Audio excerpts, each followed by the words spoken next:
Well, a good evening, everybody. Good morning, good afternoon, wherever you guys are located today. Thank you so much for joining with me. My favorite part about all of this is definitely seeing the numbers just go up and up and up for everyone that is very much interested in what we have to offer here. So my name is Armando Bernal, and I will continue to just greet everybody as they come in. Once we get to a little bit of a plateau here, I'll go ahead and introduce myself further, but it is such a pleasure to see so many names continuing to pop up here. Okay, very, very cool. It looks like we're slowing down a bit, which I am very happy to see everyone here. Hello, welcome everybody. So my name is Armando Bernal. I am one of Michelle's board certified behavior analysts. I am also diagnosed with autism myself, and I'll go into my story a little bit later.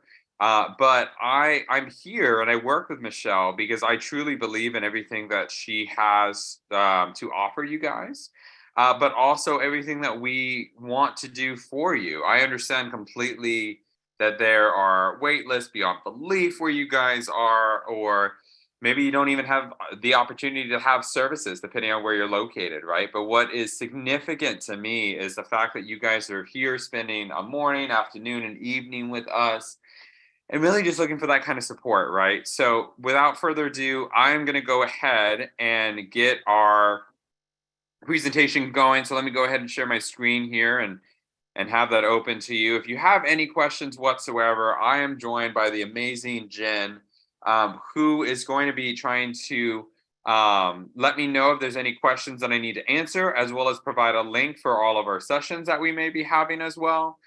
So all of this is definitely going to be welcome to you guys. So without further ado, let me go ahead and bring up my presentation. So just give me 1 second to get over to that link. And then we will get started. Okay, there it is. Very, very cool. So this is parent training from a person with autism. That is myself as well. Michelle is our amazing leader of this organization, along with her daughter, Juliana, here that you can see in the presentation. I'm going to go ahead and start the slideshow presentation, so it's just a little bit bigger for you guys. When I do this, I'm not able to see as many chats as I typically would. So I just wanted to give you guys that little disclaimer. You are, of course, more than welcome to provide any and all questions that you guys have. And being able to answer that, I'll definitely do that at the end as well. We'll have a little Q&A for you guys and be able to help out. So like I said, let me move this all the way to the bottom. I may move it if there's more things. But this is parent training from a person with autism. Like I said, I am diagnosed with autism. I am the host tonight. My name is Armando Bernal. Just a little bit about me before we keep going. I am one of Michelle's board certified behavior analyst. I work with her for about a year and a half now. And it's been an incredible journey for me. And Michelle's story is just completely inspirational. So we're going to go ahead and start off with a video that she likes to show each of you guys before we begin, in order to allow you to better understand our mission here. So without further ado, I'm going to press this play and we'll get going.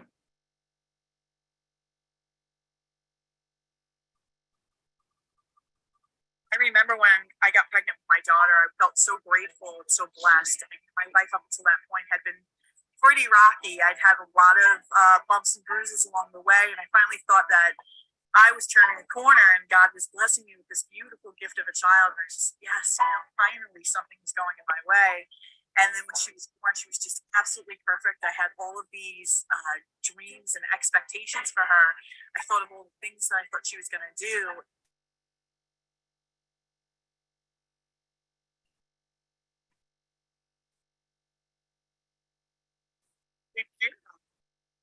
Right after her first birthday, I started to notice her behavior change.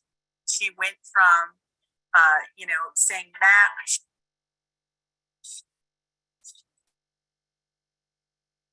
was obsessed with Dora the Explorer, Mama, Dada. She was saying it all.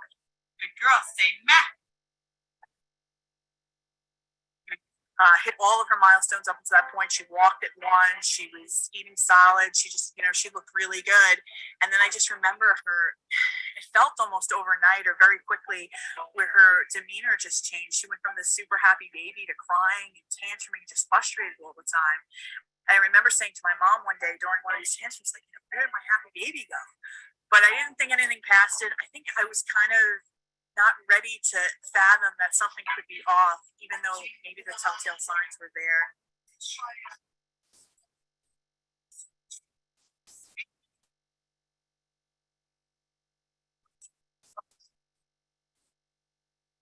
Yes. I can try.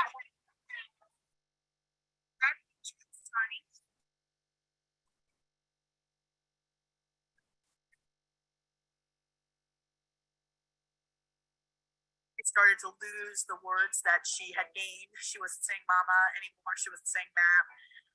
She just seemed really disconnected from us. Instead of playing with her toys, she would take them, dump them all out of her toy box, and just start twisting them around her hands aimlessly with no intended purpose.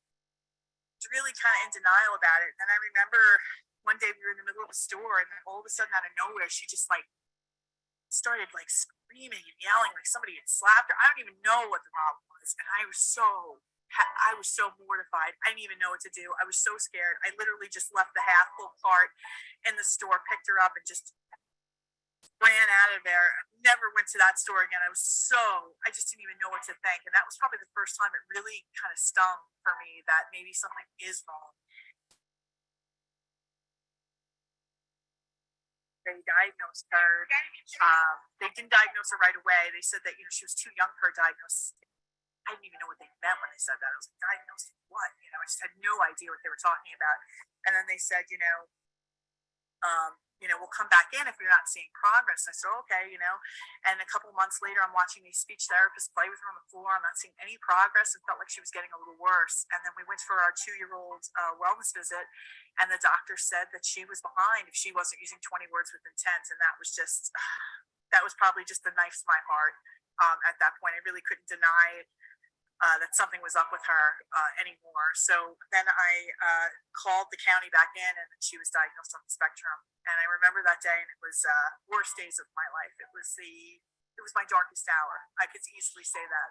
As a mother, as a woman, as just a human being, it was probably one of the hardest times I had ever gone through. And I remember just being so happy with God, so thankful, to being so pissed at doing this to her and wrecking this beautiful gift He had given me.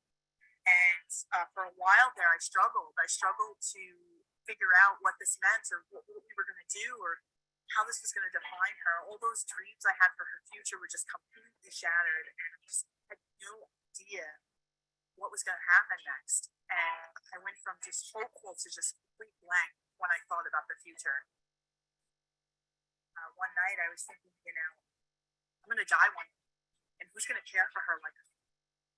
And something about that thought just snapped me out of my depression and my anger and my fear and said, listen, we got to get to work here. I promised that when she was born, I was going to be the best mother I could be to her. And that promise hasn't changed. In fact, she needs me more now than ever, not less. She needs me now more than ever. And I didn't know at the time what we were capable of, or what having those changes, that mindset shift for me was going to do. But I wanted to know that at the end of every night, I could look myself in the mirror with confidence and say, you do everything you could, Michelle, to give her the best possible. And if the answer was yes, then that was a good day. And I wanted the answer to be yes, 100%. And no matter where the cards fell, I know I could leave this earth saying I gave her everything I had, no regrets. And as I've navigated this world with her and walked away that day after having that thought, I really just grabbed the bull by the horns. I became her fiercest advocate. I'm not a special education master's degree teacher. I never had any training in ABA, but I knew that I was going to learn whatever I needed to learn to be really strong for her. And Juliana lost all of her language.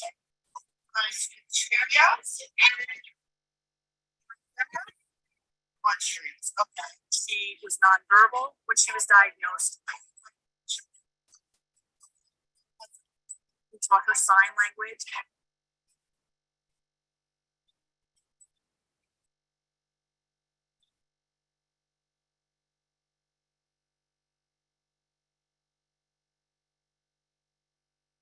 Show me. Show me. Then she went from sign language to word approximations.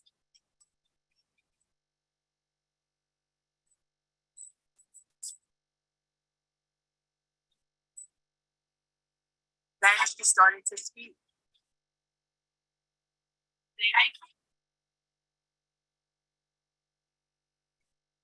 She went from the most restrictive preschool environment.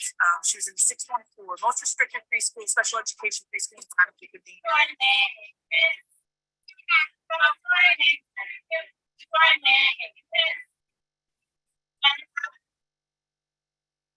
To now where she is almost 8 years old. She's in the second grade class in a gen ed school, integrated class with typical peers. She speaks beautifully now. It's cute, like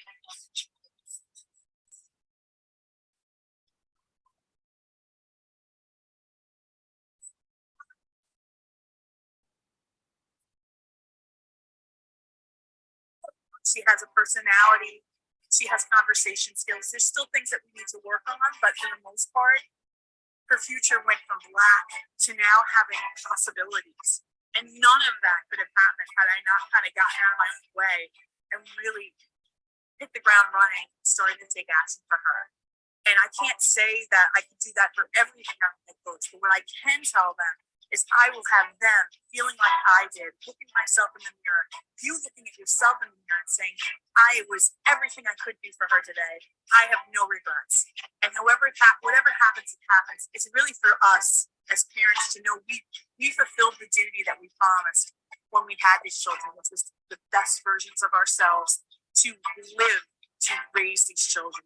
I've helped now hundreds of mothers, coach them one-on-one to do the same things I did, to help them to be strong, to help them to craft plans where we're seeing constant progress. This is what I want to do. I want to give you the chance that Juliana's had. I want to give you every opportunity to give your child that kind of thing. Today, a day full of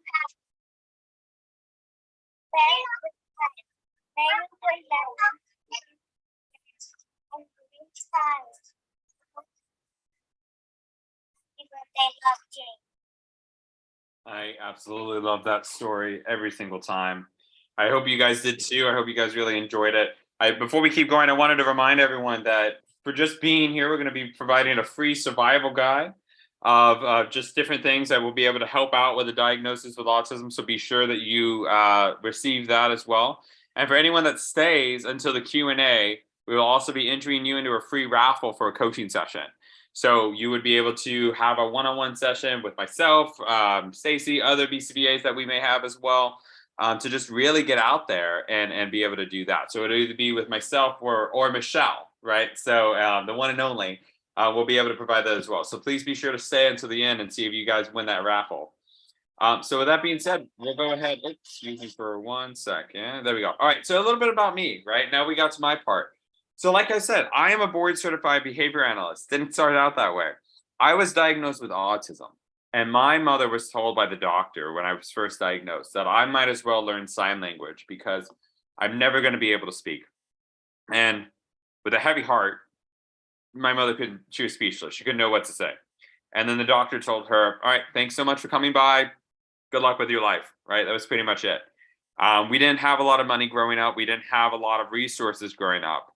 But what we did have was the free public library. So we couldn't afford ABA. I grew up in the 90s, early 2000s. It wasn't really possible for us. It wasn't even allowable with insurance at that time. But my mother stood up to this doctor and basically said, no, that's not going to be his life. He's not going to just have sign language. We're not going to take care of him the rest of his life.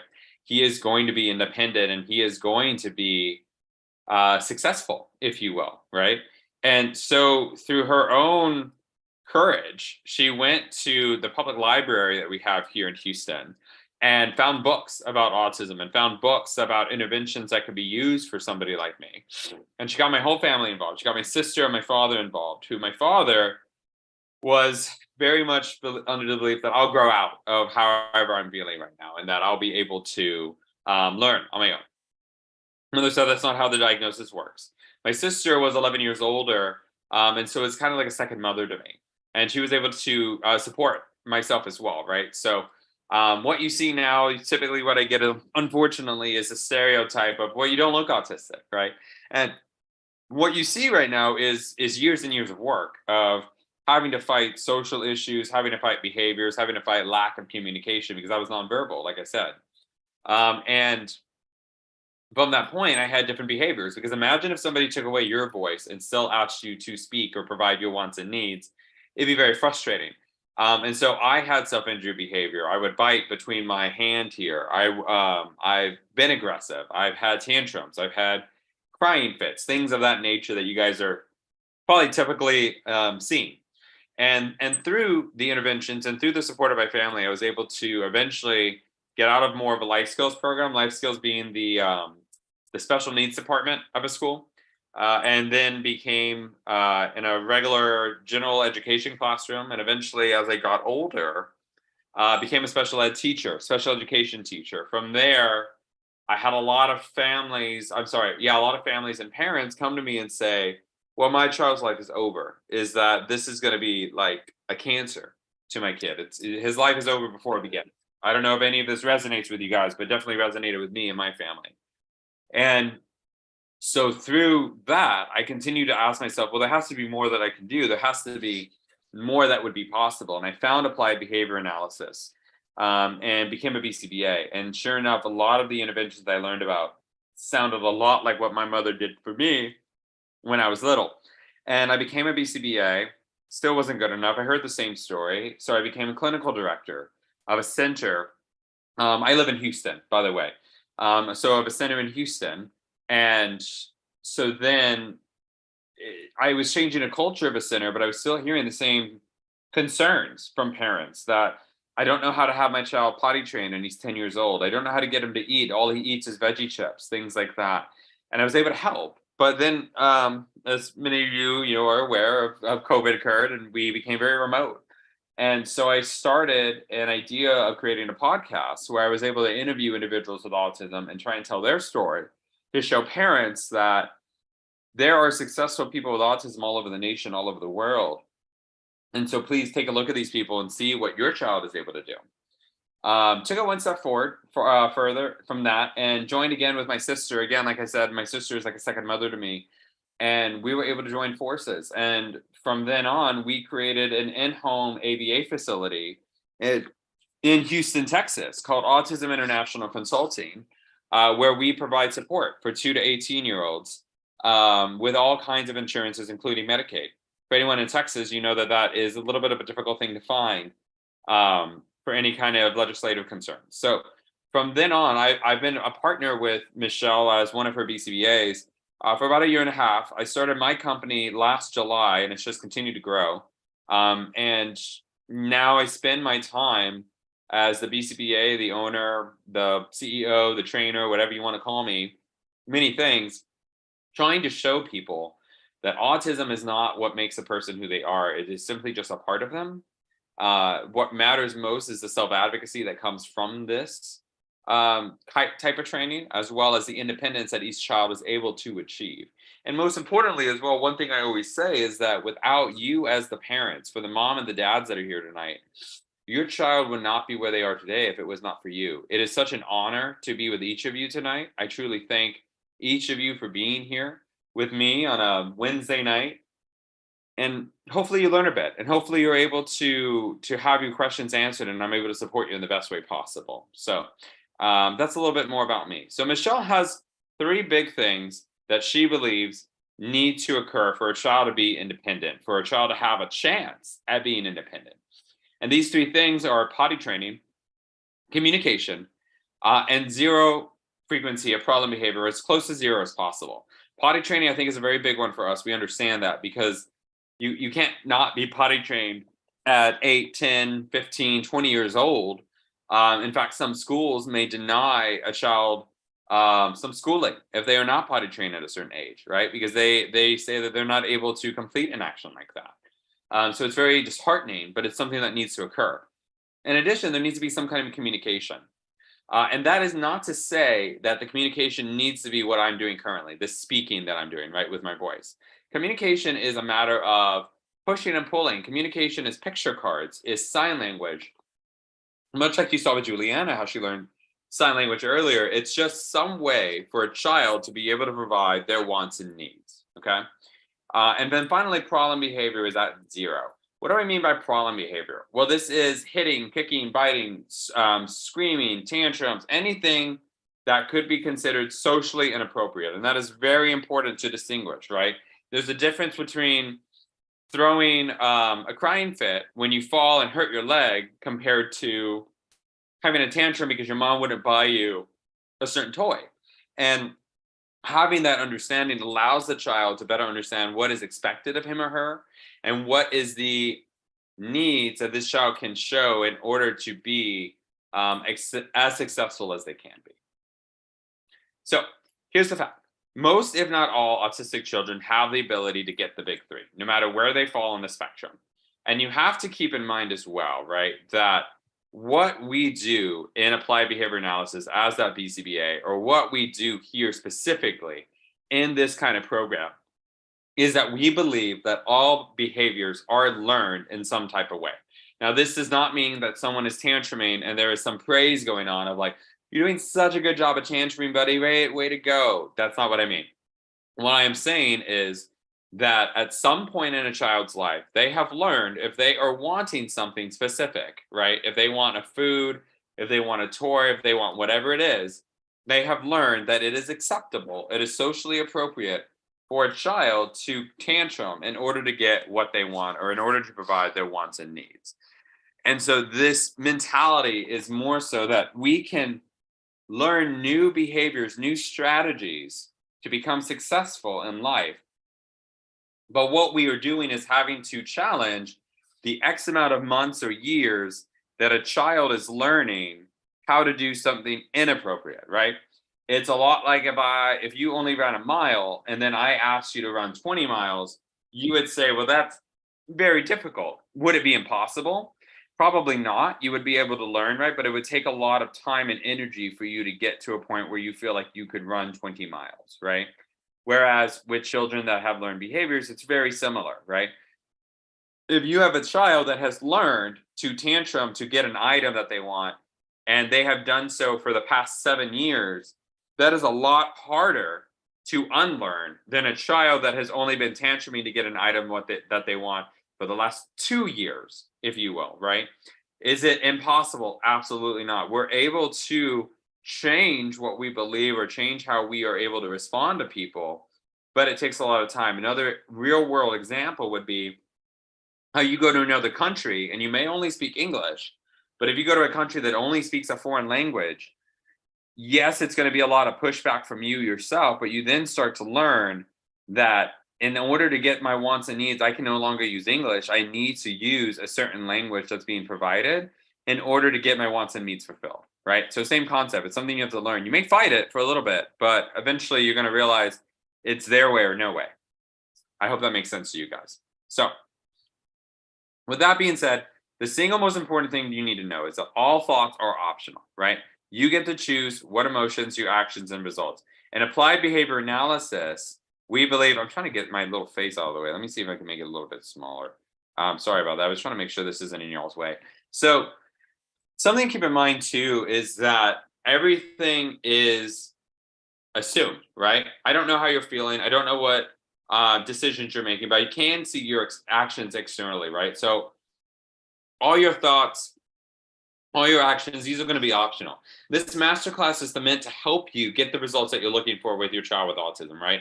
It's meant to allow you to better understand what your child is able to accomplish or what they're currently doing, why they're doing what they're doing, and better understand, well, what are your next steps when you start figuring out what is so significant here, right?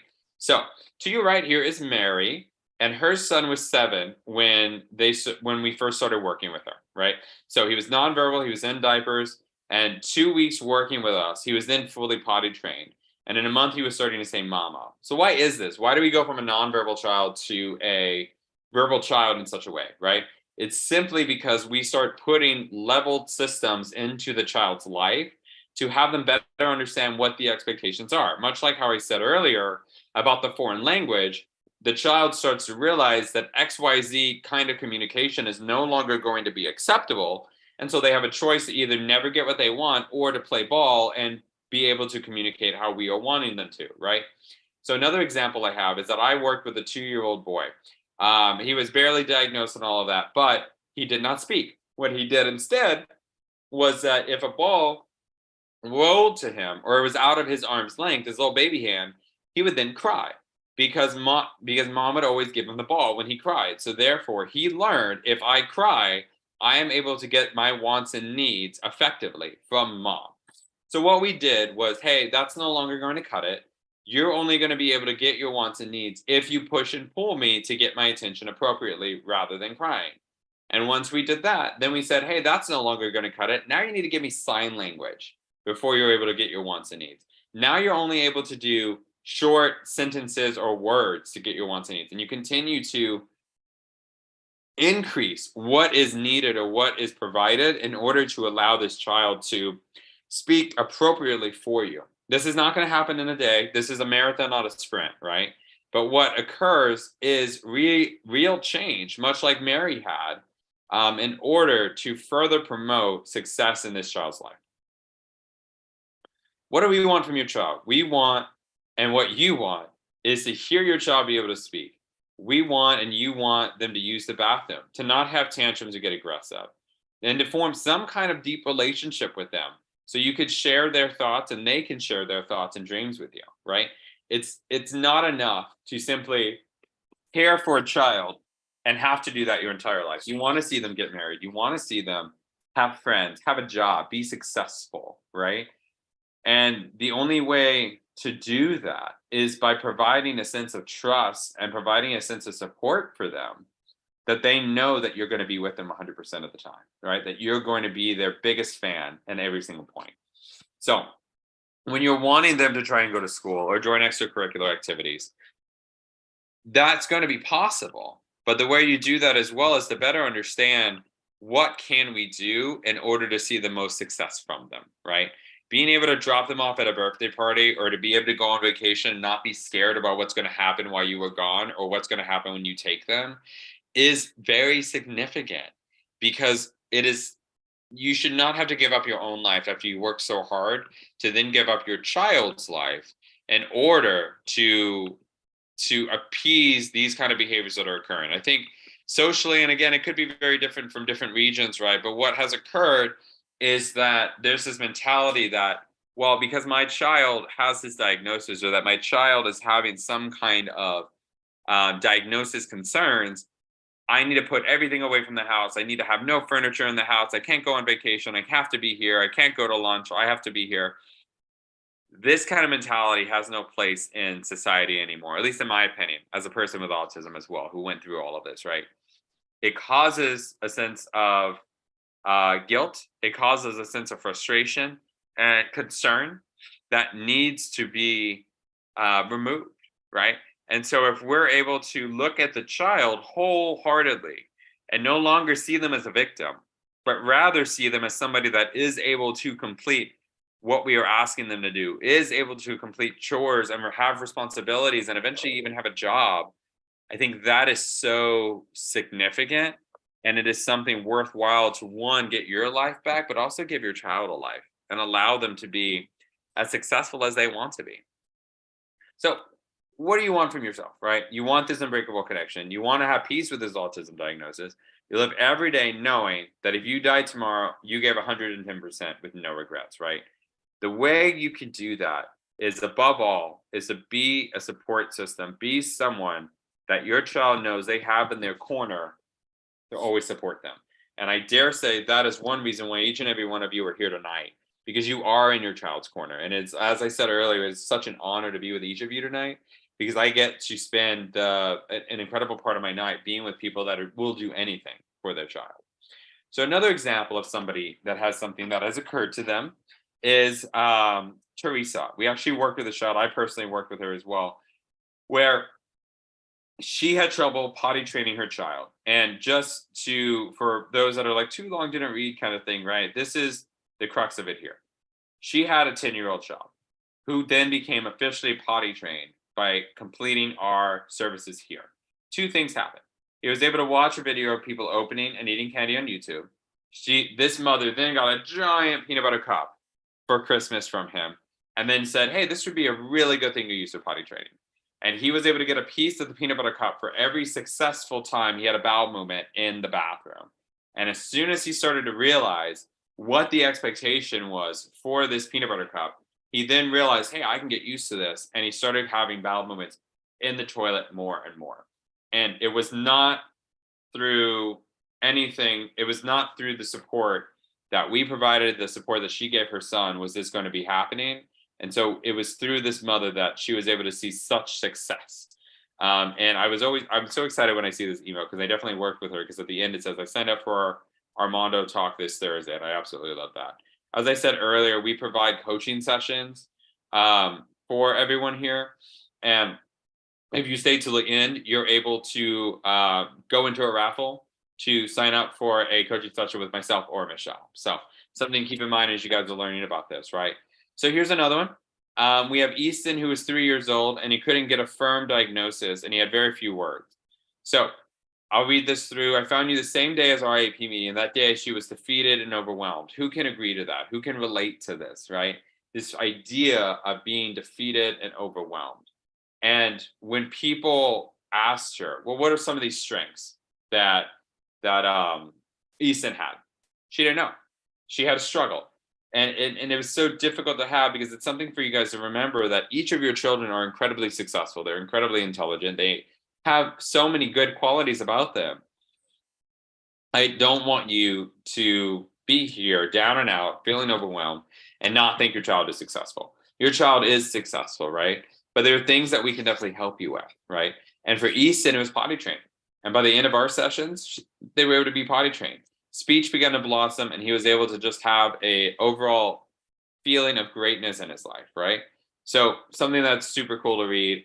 She wrote in her email, I know beyond a shadow of a doubt, had I not found you, we would not be here. I want you to know the work you do is so appreciated. It truly made all the difference in my life. And most importantly, Easton's life. And truly, that is why I'm here, right?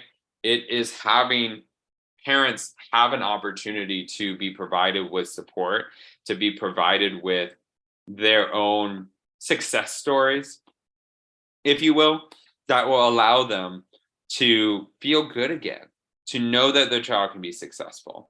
And I mean, personally, for me, I would not be doing what I'm doing now if I did not truly believe in what we were accomplishing here in each and every time. And this is really cute, right?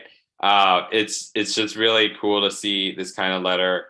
So it says, Dear Juliana and family, thank you for the Bed Bath & Beyond gift card and sweet card. It truly has been a pleasure working with Juliana for the last year and a half and watching her blossom. She has made more gains and skills than I have ever seen in my 25 years of experience, and I can't imagine what the future beholds. This is from Juliana's teacher, right? Juliana, if you guys remember, was Michelle's daughter. And what is significant to me here is, yes, this is a beautiful card, and this is very sweet to understand. But it is also that if it was not for Michelle's own support of her daughter, I don't know if she would really be here today, right? Doing these kind of successful things. Michelle, as a mother, was able to support her child and was able to see such success from her child that her teacher felt a need to write a handwritten card like this. It was really great to read, and it's really great to imagine that each of you can have a similar card shown where it says how much your child is able to gain, how much your child is able to demonstrate for others in generalized skills to see that kind of possibility, right? So I'm going to go ahead and play a short video again. And this is just for you guys to remember, this is what's possible for your own baby. You want? Show me what you want. Okay. You want something to eat? Do you want to try you want to do Cheerios? You don't want Cheerios. Okay. Goldfish. You want to do goldfish?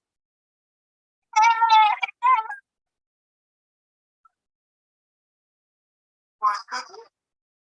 Is this what you want? Right.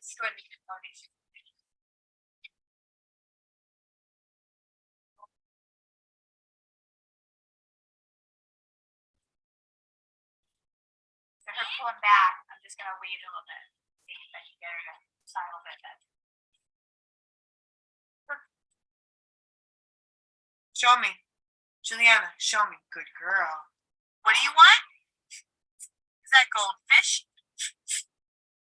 Okay, Nanny, give her some goldfish. Juliana, do you want to watch Sophia the First? Just say no. Okay. Do you want to watch Dora the Explorer? Girl. Do you want to watch Bubble Guppies? Okay. Do you want to watch Team Umizoomi? Have to say yes. Yeah. Good girl. Good girl. Stop. I'm 3. Where's 3? I'm 3. Yeah.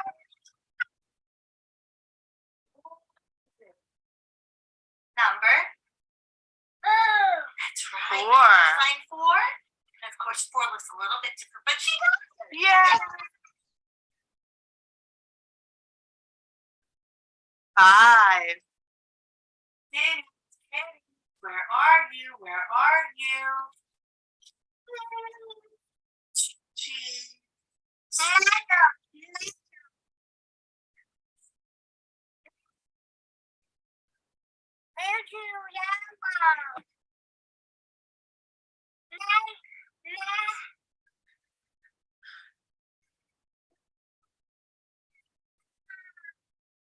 That's a green. Eat the cupcake. Say cupcake. Eat the cupcake. Good job. Yeah. Say I did it. 1, 2.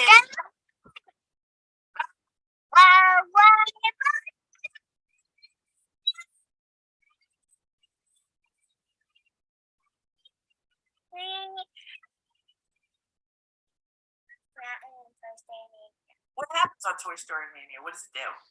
You get to shoot. It's like a little spinning thing, and then you like shoot guns with the little thing in front of you. Would go like this, and then you shoot. Look at the progress. And that's what's significant here, right? Is yes, absolutely. Of course, this is so exciting to see. It's incredibly cute, but you can see that progress and you can also see that age range of what has occurred. We went from simply tantrums of not being able to provide wants and needs appropriately to then getting into sign language, that then vocalization, spontaneous vocalizations, keep it going, and then eventually into full-on conversation, full in explanation, which is a very abstract and very unique idea. And right, it's so significant. It's much like what I said about the 2-year-old that I worked with earlier, where we didn't start off with, hey, you need to tell me about your day. Tell me about your day, right? It was getting into picture cards. It was getting into sign language. It was getting into short phrases and sentences.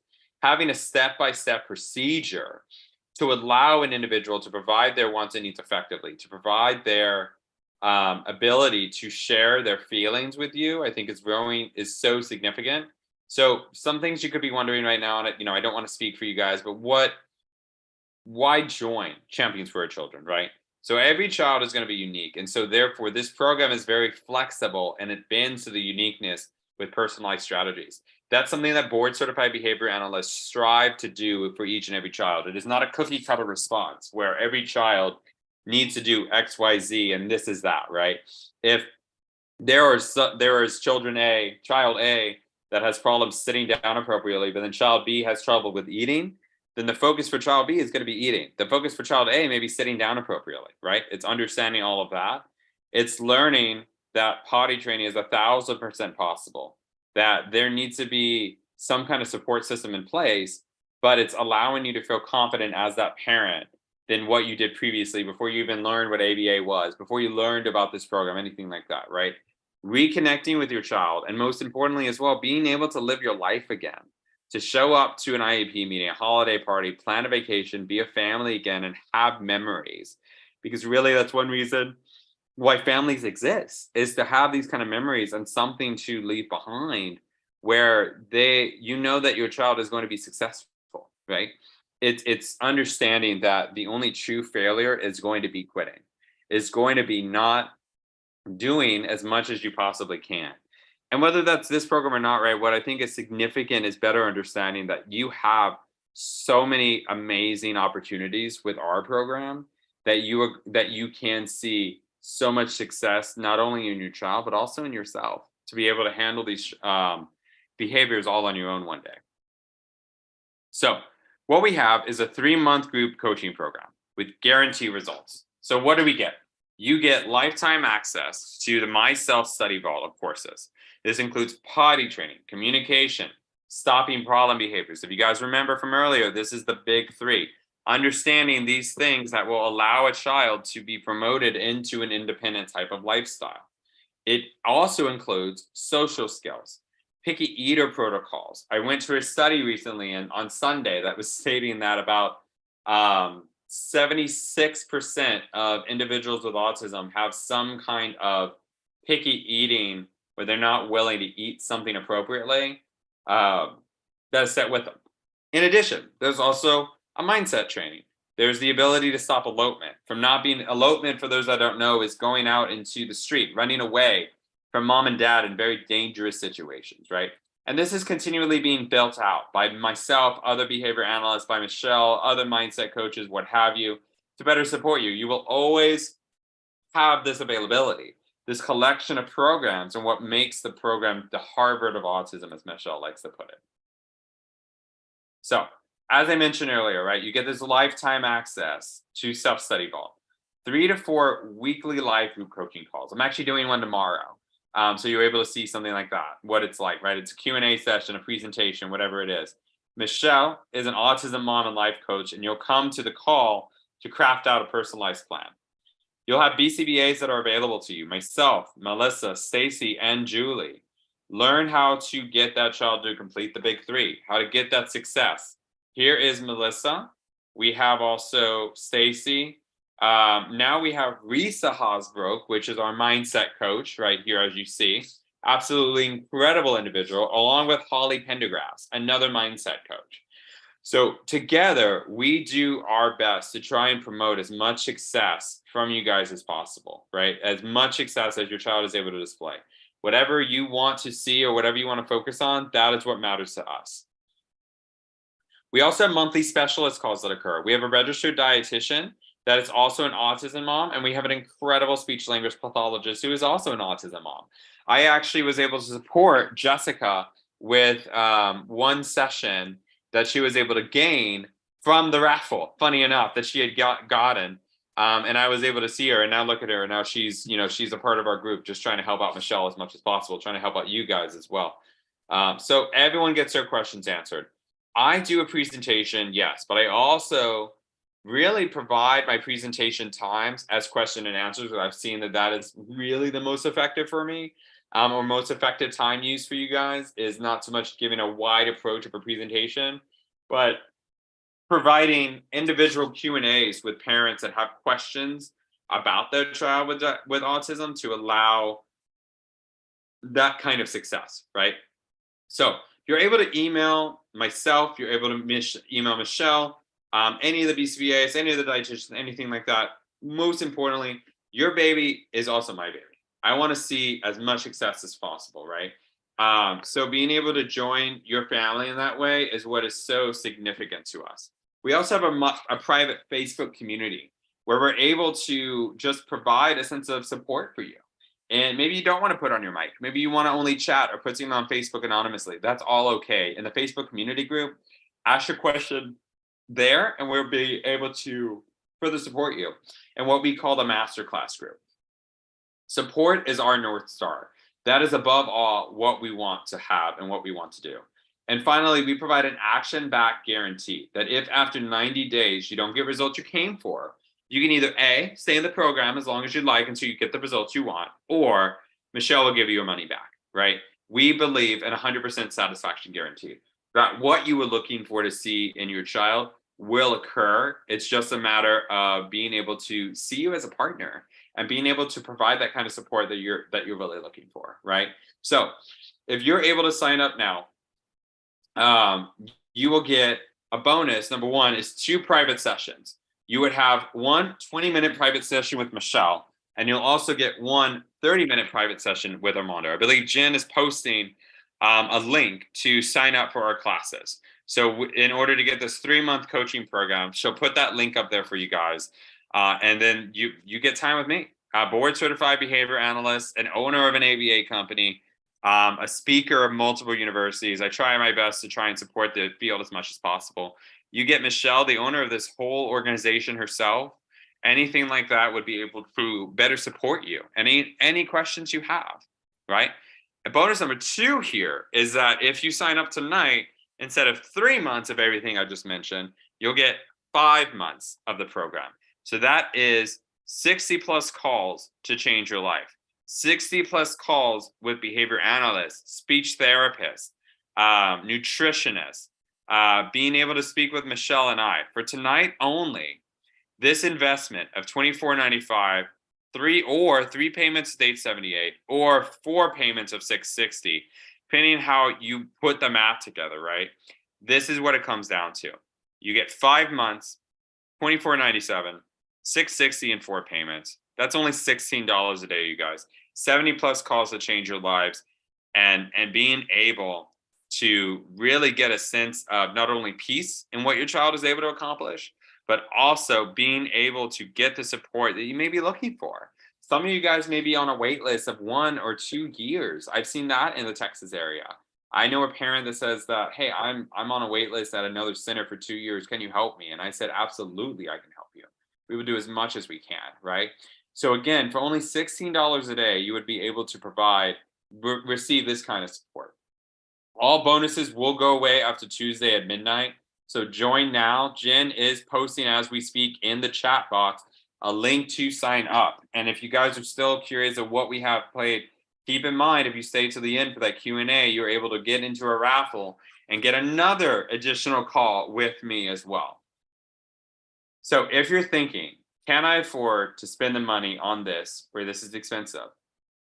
It's also more valuable than anything you can buy because you get years back. You have to think about this too, right? What is the cost of diapers and wipes? It's over $2,000 a year for your kids that are not potty trained, right? The cost of time to change them could be more than 135 hours annually. And that's 4 weeks of your life that you're just using to change your child, right? The cost of not being able to move on and teach other important life skills is simply invaluable, right? The cost to you mentally and emotionally that this rite of passage from baby to child never happened is incalculable. I've had parents with a 10-year-old that wasn't potty trained. And it is so disheartening to have friends of yours have a child as well and say, my child just said, I love you for the first time. And your child has yet to say anything. It's disheartening to have a friend's child begin to get potty trained. But you have to say that your child is still in pull-ups, right? We want to give you memories. We want to give you support. We want to give you the love and understanding and support that you guys are looking for. So the question you can ask is, can you afford to pay this price any longer? And if you're thinking, I don't know if it's a good time, right? That's a question that comes up sometimes. If you can find an hour of your time, how would you do it?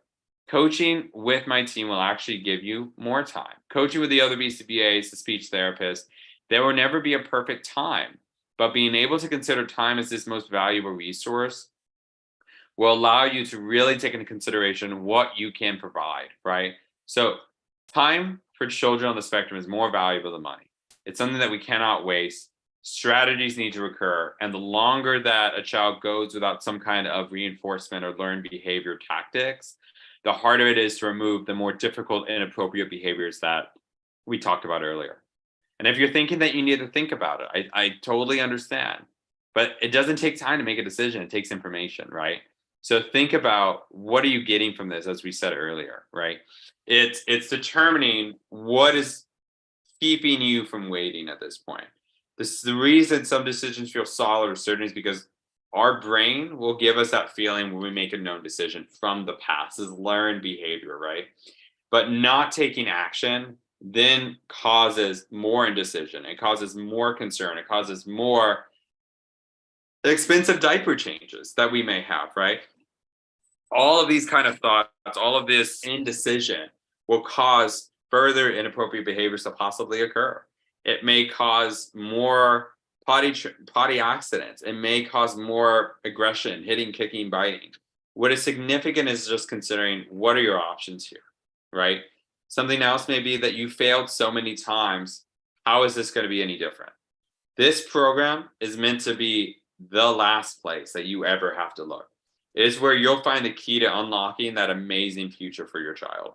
Being able to understand what your child with autism is thinking, right? I am here to tell you that, as somebody that is diagnosed with autism myself, being able to work through my own communication needs, to be able to work through this allowable future of being able to know that I can be as successful as possible, has just been absolutely incredible.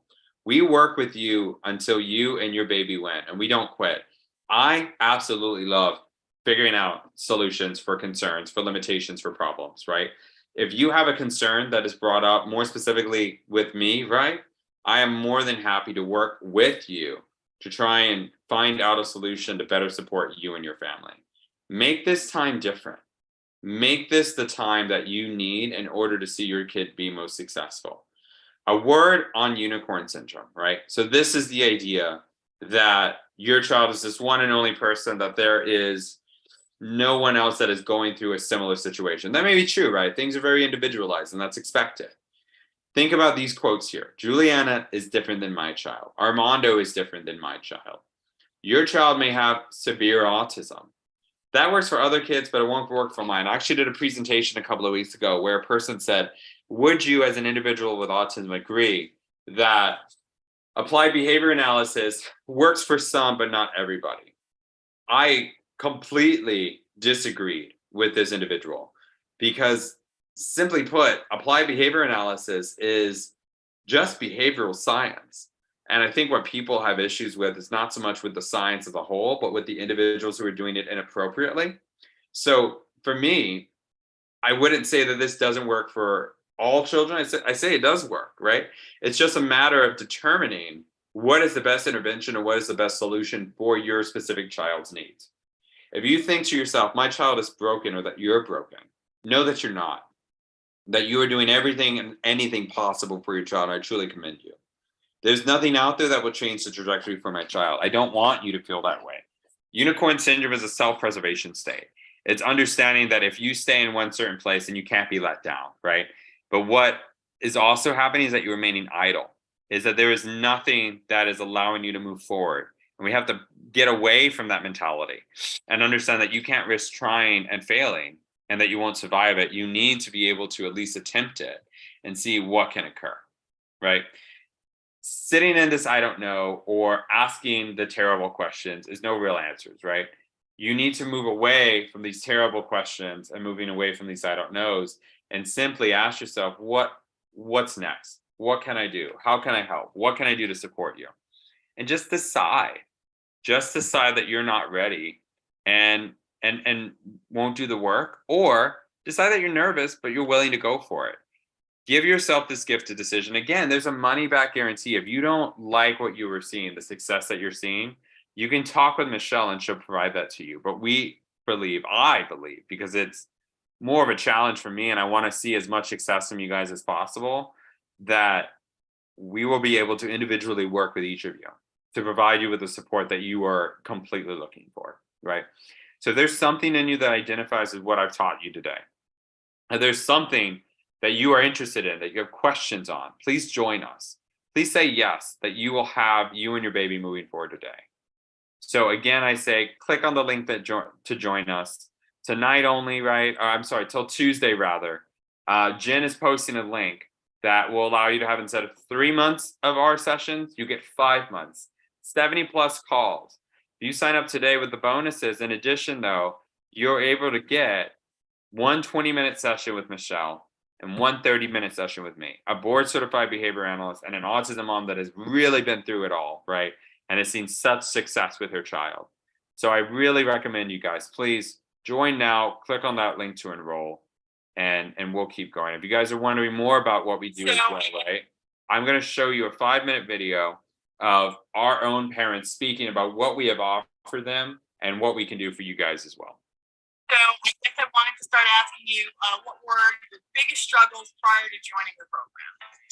You know, I was going around and looking for organizations. I was looking for help. So I started looking up online, and I really need somebody who's been through. There's no access to any kind of services over here in Ireland. Googling stuff and trying to find something. I joined because I had a 3-year-old autistic son, so I knew I had to do something that I didn't know what to do. Everything seemed to be waitlisted or just not available. To break it down to him, I had to have somebody break it down to me. And that really got me worried. It got my husband worried and thinking, okay, we need to speak to a PD. I think my biggest struggle was understanding their potential. I actually didn't know, like I was kind of relying on just the speech therapist. I came in just feeling very helpless, very confused. What can I do now that I haven't already done? You know, what would be the harm? What can I lose? Before participating, we weren't making as much progress. It was slow progress. I believe that I found you on Instagram. She is very turned off by a lot of doctors and therapists and things. I went back and forth and I'm like, she's going to start ABA therapy on this day, and I told them that was my number one goal. As everyone would be, I was a little skeptical because of how many times I have tried with Alexander. On one end, I'm hearing, okay, she's, autistic, and, you qualify for a lot of services. And when I go and try to inquire about, we can't service her. Our son was like in year 2 of potty training. He's 4 years old. He's autistic, and he had been hospitalized a couple of times because of potty training related issues. So he has been tracking on the spectrum for some time. How do I get him talking? How do I get him pooping in the potty? I have spent tens of thousands of dollars on recovering my son. All right, so now, I guess, where are you now? You and your child, now that you've joined the program. Doing really, really well. I think their ABA program here is wonderful. We got very lucky with that. One word here or there, what it was that he wanted, but not necessarily saying I want it would be apple or this or that. And that has totally blossomed. You guys saved my family. Okay, so where I am now is where I kind of know that I'm in charge. The changes in him in less than 2 months, I think I've been like 6 weeks, are miraculous. The behaviors are decreased. The stimming has decreased. The listening to directions has increased. The language has increased. I just, set those goals for myself and cross them off and once I did that for me, turn my focus 100% and then I was able to get the work done. You helped me formulate the confidence in myself. Realize I'm ready to really go for it. I would not have gotten through it. It went so much better than I ever could have. I started listening to the tips for Michelle. He's doing so much better. More eye contact for sure. We're working on talking, on saying some words. Yeah, it went really well. The tips you guys gave me. It doesn't seem like this big impossible thing. I just been given something so precious. He's more verbal, right direction, and I'm so happy to be part of this. We never in a million years thought that it would happen this early. He's making a lot more sounds. He's now at that point where he's no longer frustrated since you and all of the teachers have given me all of the ideas and the strategies. We all want our children to succeed, and it's just been wonderful. Within a month of being in the program, she was potty trained, both number 1 and number 2. He's crazy verbal right now. He's very independent. He's now able to focus on something else. Would you recommend our program to any moms and dads that are going through this right now? Absolutely. So yeah, I would definitely refer anyone to this. Guys, definitely you guys need to do this program. It'll change you guys and your child's life tremendously. 100%. I do recommend that you learn something new. I would definitely suggest to go through the program for at least first 4 to 6 months. This program has allowed that. Take this course, you know, do the one-on-ones, listen and absorb everything that this team has to offer. You guys have a gift. And you're sharing it, and that's amazing. So I will recommend anybody, whoever is out there. It's been really great. It's been really great. And This is going to help you. You can learn through other parents' experiences. Absolutely. And I have already been recommending Champions for Our Children. It's amazing. I can't recommend the program enough. Just do it. Don't hold back. Just go all in, with your daughter or your son, and I promise you'll definitely see results.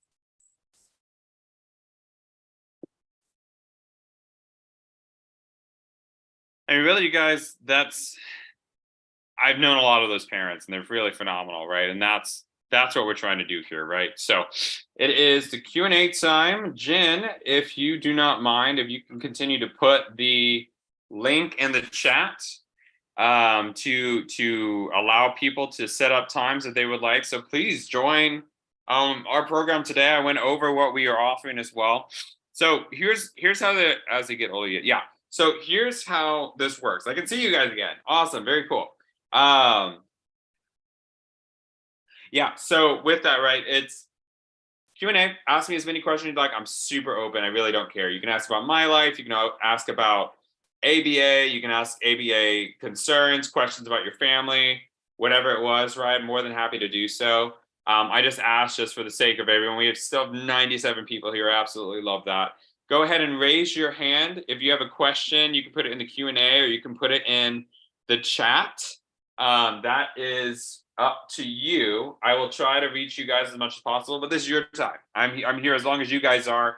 I think Jen will cut me off when needed in order to do the raffle. And so we can keep going from there. Jen, is that correct? I can do the Q&A first? I think so. Yes, Q&A first. Very cool. All right, so we'll go with, okay. I'm gonna say iPhone just because I don't have a name here. So iPhone, go ahead. What is your question? I am allowing you to speak right now.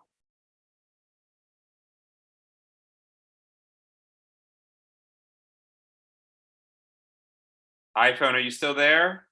If not, that's okay. I'll move on. But okay, no worries. I'm gonna move on to Dottie. Hi. Hi, Dottie. How are you? I'm wonderful. I'm so glad I found you people. I have a question that something happened yesterday with my 3-year-old nonverbal grandson. He went into his room after school, got a hat and a mask, the ones we wore during COVID, brought it to me, wanted me to put them on. So I put them on. The hat is an old Elmo hat, barely fits him. Okay. He went back in his room, took them off, and asked me again. And he did it several times. I'm the grandma, so I kept doing it.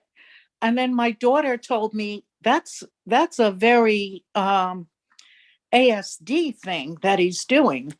I was like, okay, what do we do? Is there some way to break that repetition? And then he started doing it with his shoes and socks. Yeah, no, it's a good question. It's a really good question. So, okay. One thing you guys all have to know, all 96, 98, whatever you guys are, 100 now, goodness gracious, is that everybody does everything they do for 4 reasons. And that includes you and myself, okay? So people do things for either attention, it feels good, they're trying to get out of something, or they want something, okay? So in order to make this all make sense, right? Applied behavior analysis, behavioral science looks at things externally, okay? So rather than looking internally would be, oh, he's doing it because he's happy, he's sad, he's funny, he's sweet, all of these things, right? Okay. You are assuming those actions. You don't know for a fact if this person is mad. You are basing that off of what you have learned in your life over time, right? And it can be very intimidating to think of the 1,000,001 reasons why a person may be doing what they're doing. So instead, ABA takes away all of these million reasons and only gives you 4, okay? So you are correct that it is more of an ASD type of repetition, right? But the next question you need to ask yourself, well, 2 questions rather, is why is he doing it out of those 4 reasons? And then number 2, is this a hill you want to die on? Is this something that you need to prevent because it's socially inappropriate? Or is he just being a kid and he's just messing around? So what are your thoughts on both of those? Well, my thoughts on he's just a kid messing around. I think a kid messing around would have stopped after the second time. Okay. I don't know why he kept taking it off and wanting me to put it back on. And when I'm there, and he has a baby brother who's 9 months old. So used to be when I went there, he was everything. And now sometimes I'm holding the baby and I can't, so it might be a little for attention, but Okay. I'm thinking, I don't know. He just because then he started doing it with his shoes and socks. Well, that's okay. So again, what we focus on here as well, right, is this idea you have to look at what happened immediately before he started doing this hat and mask thing, okay? And then you look at what happened immediately after this action, and that's going to give you a better idea on if it's attention or whatever, right? Let's say it's attention, just for the sake of argument, okay? Because I don't know, we literally just met like a minute ago. Is to understand if it is attention, and this is something that you are considering socially inappropriate, meaning that you do not want him to do this anymore, because typically a child would not do this, then if it is attention, rather than providing him the attention of doing it over and over again, you would then no longer provide him the attention that he is looking for. So if he continues to bring you this hat and mask, then you would take it away, or you would not address him whatsoever. No matter how much he touched you, no matter how much he pulled on you, you would not provide him that kind of attention. So he learns that this is not how I get grandma's attention. If I want grandma's attention, I need to tap her shoulder or something of that effect, right? Yeah. And you teach him that on how to tap your shoulder, or you let him know that you're unavailable by ignoring him, or letting him know that you're unavailable. And as soon as you say that, no longer give him attention anymore. And then he has a choice. He can either do that for the rest of his life, or he can realize that you are not going to pay attention to him and he will move on to something else. That makes sense. And, grandma, I kind of gave in because I mean, he's just my little honey, but no way my daughter's going to be putting his hat and his mask on and on and on and on. No way she's doing it, So I told her when I left, I said, maybe hide those 2 things, you're not stuck here tomorrow on your own, it's going to be a disaster. So, but I am going to I think the tapping is a great suggestion. I really appreciate that. Yeah, of course. I mean, that's what we do here, you guys. So again, I said, Jen will post the link to set up these Q&As. Is what I do bi-weekly. I don't know. They sign me up for these things. I do it. I love doing them. I just don't know my actual schedule. I'm barely good at that with my own company.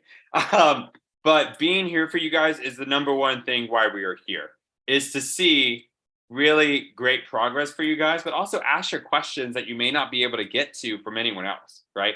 It's allowing you to receive the support you may need while you're waiting for actual ABA, while you're trying to see what's going on, all this good stuff, right? So look at what your child is doing, grandma, and determine, is this socially inappropriate? And if it is socially inappropriate, move into, okay, how do I make this socially appropriate? Does that make sense? Yes, it does make sense. Okay. there's a little guilt there. The kid's got me wrapped around his finger. I know that. Well, I mean, your grandma, you're supposed to be messing around with him. Yeah, you're not supposed to be I doing the good know. behaviors. Yeah, I know. So, yeah. but Go on. Sorry. Oh, no, I'm gonna try the tapping, and now we're in the midst of setting up a magnet board with the cards on it. Great. And we're just gonna have to do that and follow through. Cause we're helter-skelter with it. I know my daughter doesn't do it all the time. Yeah, and that's the thing too, right? Like you said something I really want you to understand and everyone to understand. There should be no guilt in what you guys are doing. I know it's incredibly hard when I go into this and I easily say, hey, just ignore them or just don't, right? All of this, but you have to keep in mind too, that everything they are doing is external. We have no emotion in what we're doing right now, right? Because at the end of the day, these kids are going to be just as happy to see you otherwise, but you were then teaching them that the behaviors they were currently doing are inappropriate. And it may be cute at 2 or 5 years old, but it's not going to be cute when they're 12 and 15. Definitely won't be cute when they're 22 or 25, right? So that's something to keep in mind. Keep the age in mind as well. Would a typical 4-year-old do this? I think that's very important. And I say this less so for this mask and hat thing, but for you parents that have a child that's aggressive at 4 years old and you're like, oh, look at that cute little baby fist. Oh, that's so cute. It's not cute at 24 because now that's assault, right? And so that's something to keep in mind, is that you really want to focus on the behaviors now when they're little than when you have to focus on the behaviors when they're bigger. So. Yes, I agree. Thank you so much. Yeah, of course. That's what I'm here for. Thank you so much. I do want to address something before I keep going to the questions, because I'm seeing the chat and I'm stimulated. I'm seeing all this stuff, right? CBD. You guys are mentioning that quite a bit. Veronica Lopez, Mercedes, all this stuff, right? You guys, absolutely, I totally understand what you guys are going for here. You guys are trying to see as much success for your child as possible. But my concern here is, again, as I am not just this individual I work with, Michelle, I am a board certified behavior analyst, which means that I primarily work with evidence-based strategies that are found in medical journals and psychological journals, right? What is a concern for me is always my brother's sister's aunt used XYZ intervention and it worked just fine for him. I don't know why people are saying that this doesn't work, right? It is anecdotal evidence. And so that's something you guys need to be very careful of, because that's how we can get very dangerous answers, and something to keep in mind, right? So CBD, although is something that is possibly on its way of getting more support, as of right now, it is not considered an evidence-based strategy for curing autism. Really, nothing is a cure for autism, right? Nor should it be. But what is significant is to understand that this may work for some, it by no means may work for everybody, right?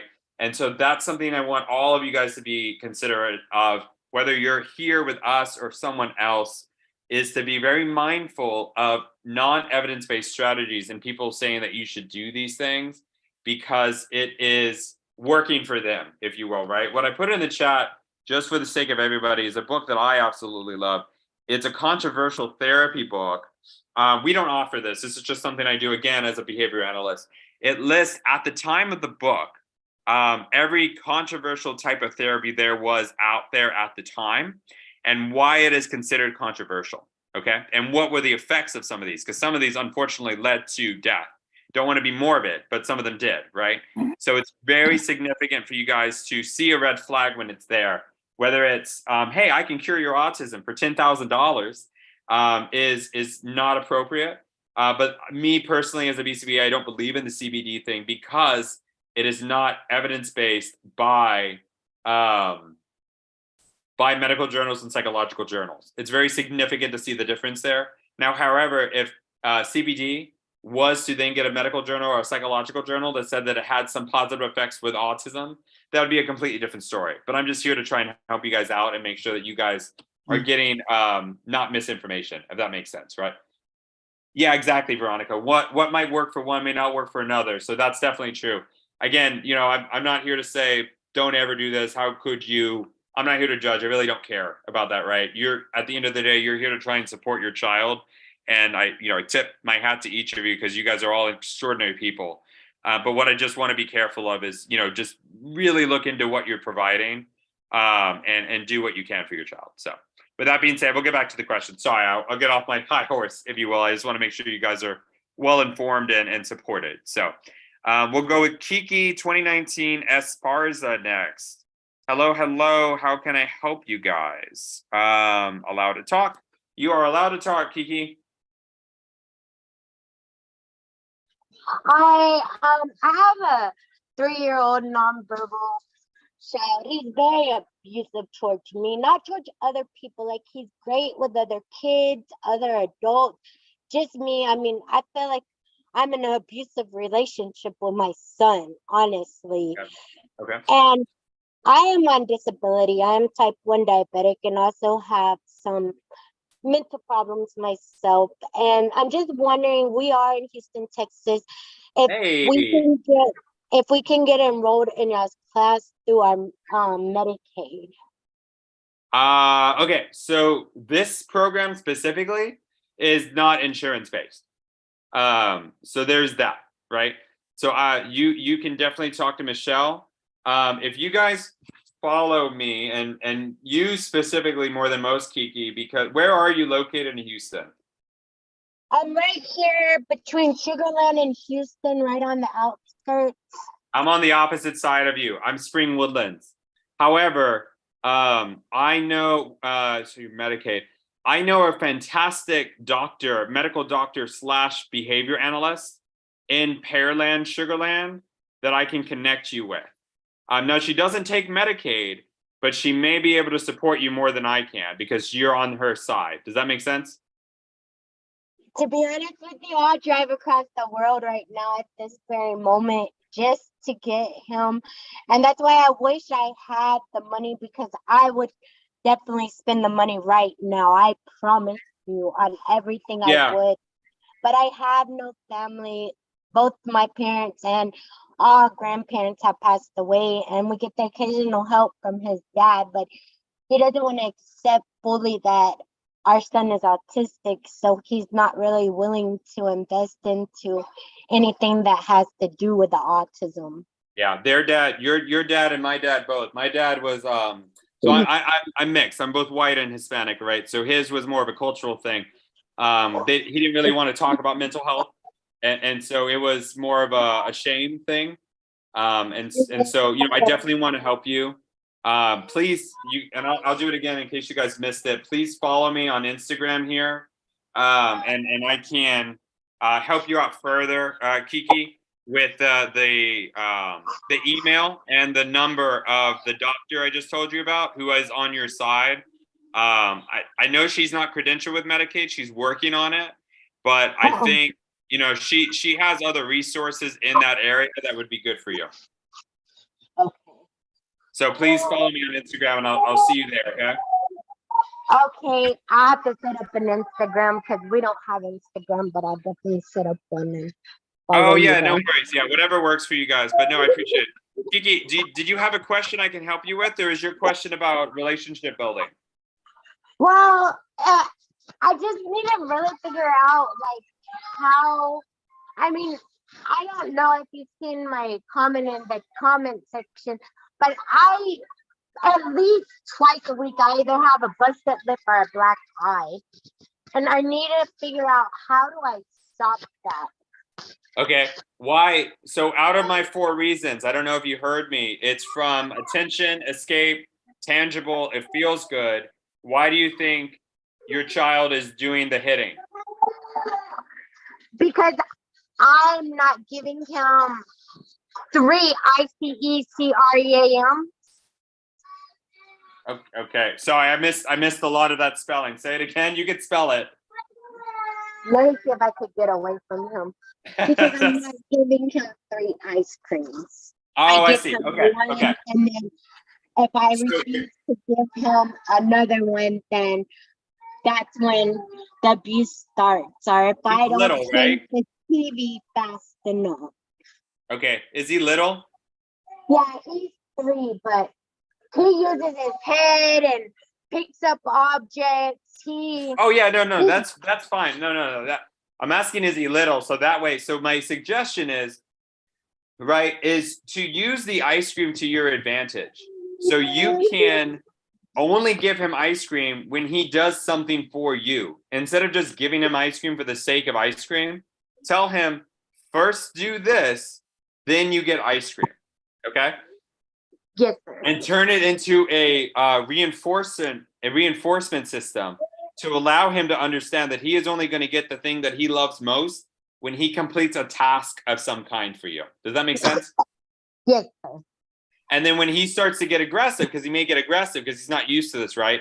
Stand up, move him away from all kinds of objects, move him away from anything that he could potentially throw. So that way he is able to not have anything to do.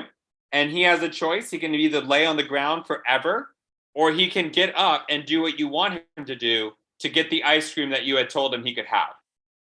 Okay. Helpful? Yes, sir. Very, very cool. Thanks, Kiki. Be sure to make that Instagram so you can so I can message you, okay? Yes, sir. Thank you very much for your time, and thank you for the help you're giving to everyone. I know everyone really appreciates it. Yeah, it's such an honor to be with you guys. Thanks so much. I'm looking forward to speaking with you offline. All right. Margie Weaver, I am allowing you to speak. Go on ahead. Okay. My question was, can you hear me? Yes, I can. Okay. My question is, so like our son is potty trained, he communicates 95% of the time. And hang on and let me move my Bluetooth off. Hang on. Yeah, you're a little muffled too, so that helps by all means.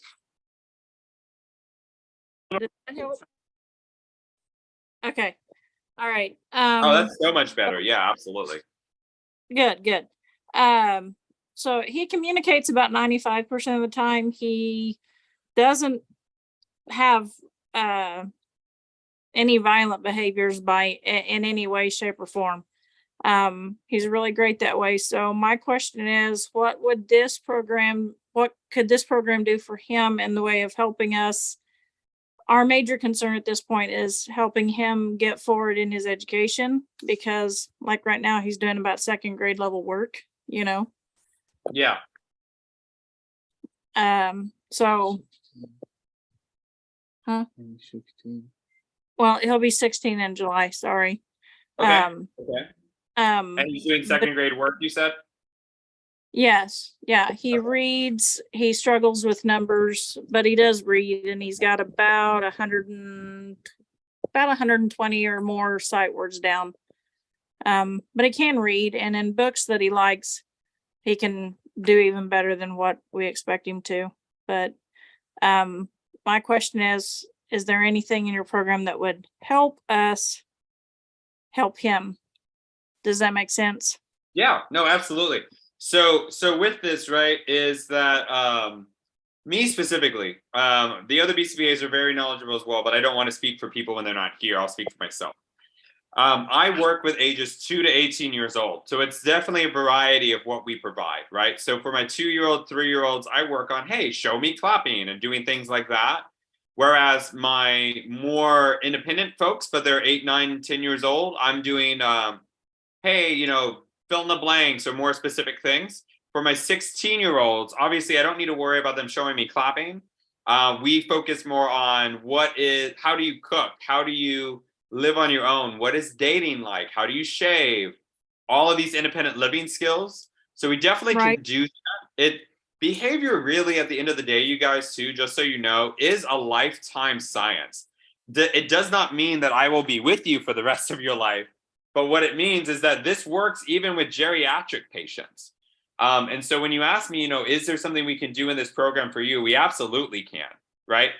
What matters more is what kind of information are you looking for? So that way I know how to fine tune my question in order to my answer to better support you. Does that make sense? Yes. Yeah. So what are your thoughts then? I know that your question was more like, can we help you? Well, we can. So like, what are things that you need help with? Truly with his his education is our biggest concern. As far as his independence and ability to take care of himself, he does very well. He's Good. very good at keeping himself safe. He can be by himself for even an hour and a half, 2 hours at a time and be safe. He knows how to operate a microwave. He can fix a lot of his own food. That Great. stuff he's independent with. It's his education is our major concern, and he's been in public school, private school, online school, and now we just straight homeschool him with some online curriculum here and there, just trying to get him further forward, you know. Yeah, absolutely. Education wise, okay, so behavioral science, although yes, we could probably work with education, that's less of our strong suit for me as a BCBA. Okay. Because I'm not a BCBA in a school system, right? What I can Right. focus on, does he have any kind of behavioral issues? I know you said probably not a whole lot, correct? No, he's actually very well behaved and is easily redirected.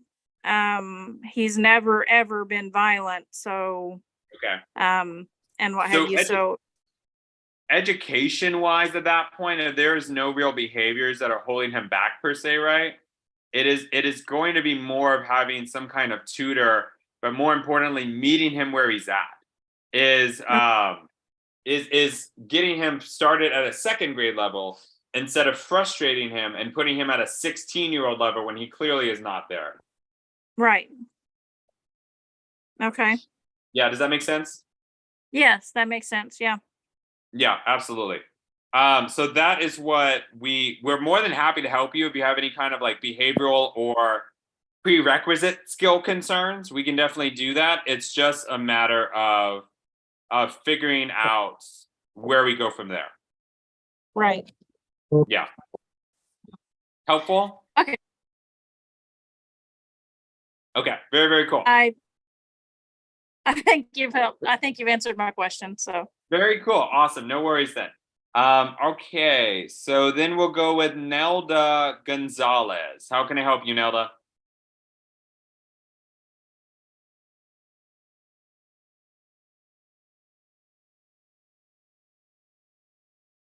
Oh, do I need to allow you to speak? Maybe I do. Where'd you go? No, you're allowed to speak, Nelda. Nelda, you can turn your Hey. mic on. Hey, Nelda. Okay. Hi there. Can you hear me now? Yeah, I can hear you. I only had one question in the Q&A left. I've been listening intently. I'm extremely interested. This is a bit pricey. I'm not going to deny that because we all have cost issues, but we're looking at everything we can to help my little 3-year-old. I recently got word that there has been studies that the LDN, that's the low dose naltrexone, has been Okay. shown to help children with autism to gain speech. Do you have any experience with that? Is it? No, I don't, but I can try and give you for more of a behavioral lens. So is the low dose Nexone, this is some kind of medication, I imagine? It is. Low dose naltrexone. The full dosages were used to help people with opioid addiction for years and years, but at lower doses, it's used for lots of different things. And so they're still doing a lot of studies with different groups. And so I heard about this for autism. And of course, I'm just anxious to know if anybody else has heard of it. That, you know what? Let's see if the chat says anything to you, right? But I will say if it is a medication compared to something that you can just get out, like a CBD, like I said earlier, that would be a different story, right? Because you have to look at the medical journals and see what it says. But this sounds a lot more like a conversation to have with your provider, your medical provider, to see what their thoughts are on it. Yeah, but what is a lot happens, and what we typically do is that we have collaboration with medical doctors with ABA, right? And with behavioral science or with speech therapy and all of that, because it's a multidisciplinary approach. So what the medicine will do, yes, will help it greatly, right? But it may not do everything at that point. And in which case you may still see either side effects, whether that's increased behavior or decreased behavior. What is significant though, is understanding why these behaviors are happening in the first place. So if you would like more information about like that kind of strategy, we're more than happy to provide that. Jen is posting that link every single time. But Okay. that is something to take into consideration, is that medicine is a whole different animal in of itself, right? And that's more what you speak with a medical doctor. But behavioral science is a collaborative approach along with medical doctors if that is ever needed. Okay. And I think we do need to approach this from every angle we can possibly get our hands on that can help, because you feel so helpless in the beginning. Well, what kind of behaviors are you seeing right now? He's 3 years old, not verbal, no potty training. He has improved tremendously since they're allowing him to go to a daycare. But in that daycare, he's the only autistic child. Okay. I've been in there a couple of times when I was visiting. They live in California. I live in Texas. And so we took him there. They just take him for a brief period in the morning and a brief period in the afternoon. He was headbanging for a little while. That has improved tremendously. Almost like his frustrations now that he gets to go to school and that sort of thing is helping with that. But he eats 2 things. It's a wonder he's not malnourished. Do you know what I mean? They cannot get him to eat much of anything else. And so it's present the food, watch him pick it up and throw it in the floor, that sort of thing.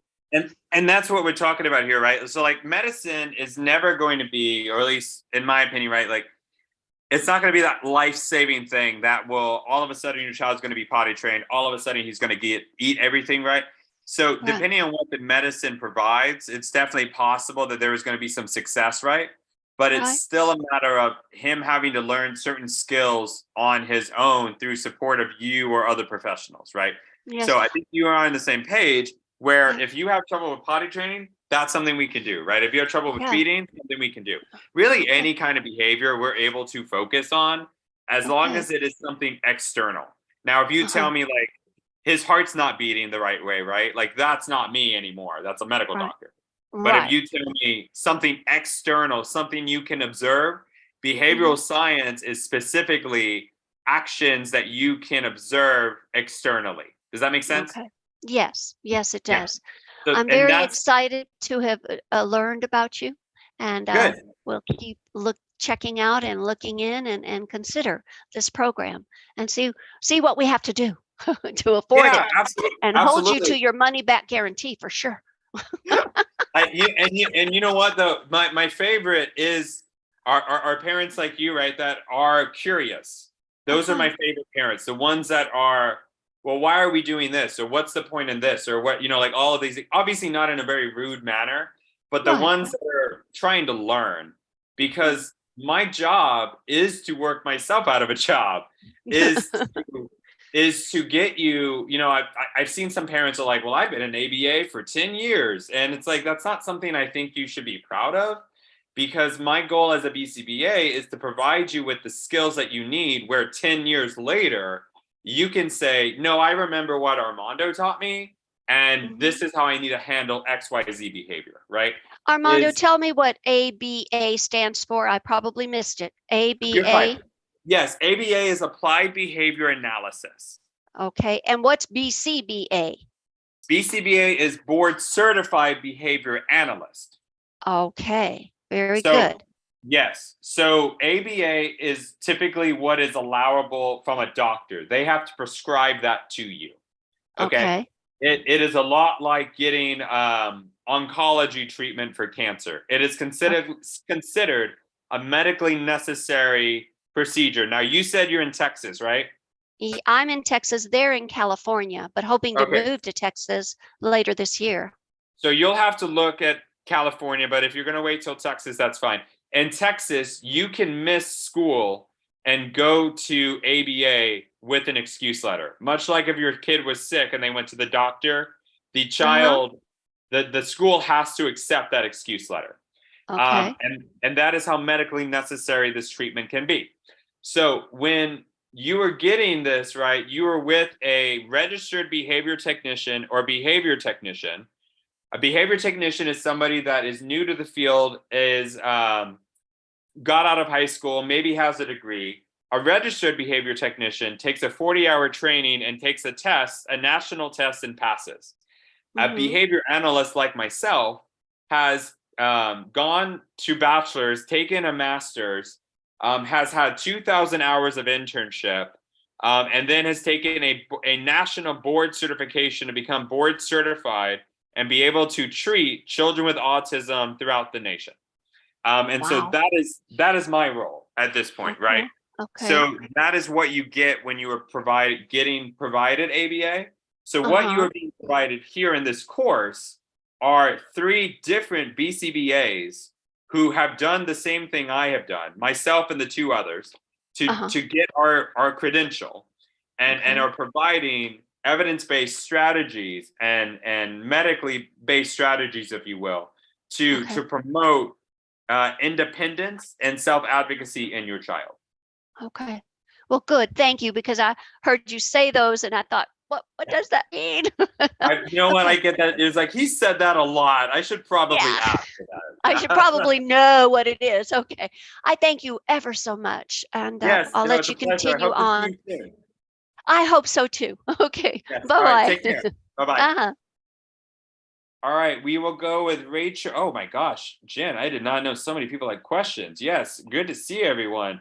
If you guys have, if you guys are interested in what I'm saying, right, be sure to get that link and join the chat, and join a group that we have going on. Rachel White, you are up next. How can I help you? You are allowed to speak now. Okay, so I am also concerned about nutrition. My son only eats like pizza and grilled cheese. That's literally all he'll eat. Nice. And I got something called like Simply Spectrum and tried to like sprinkle it in his grilled cheese, and he was not having it. He saw me do it one day and he was like, no. Like he watches me like a hawk every time I make his grilled cheese now.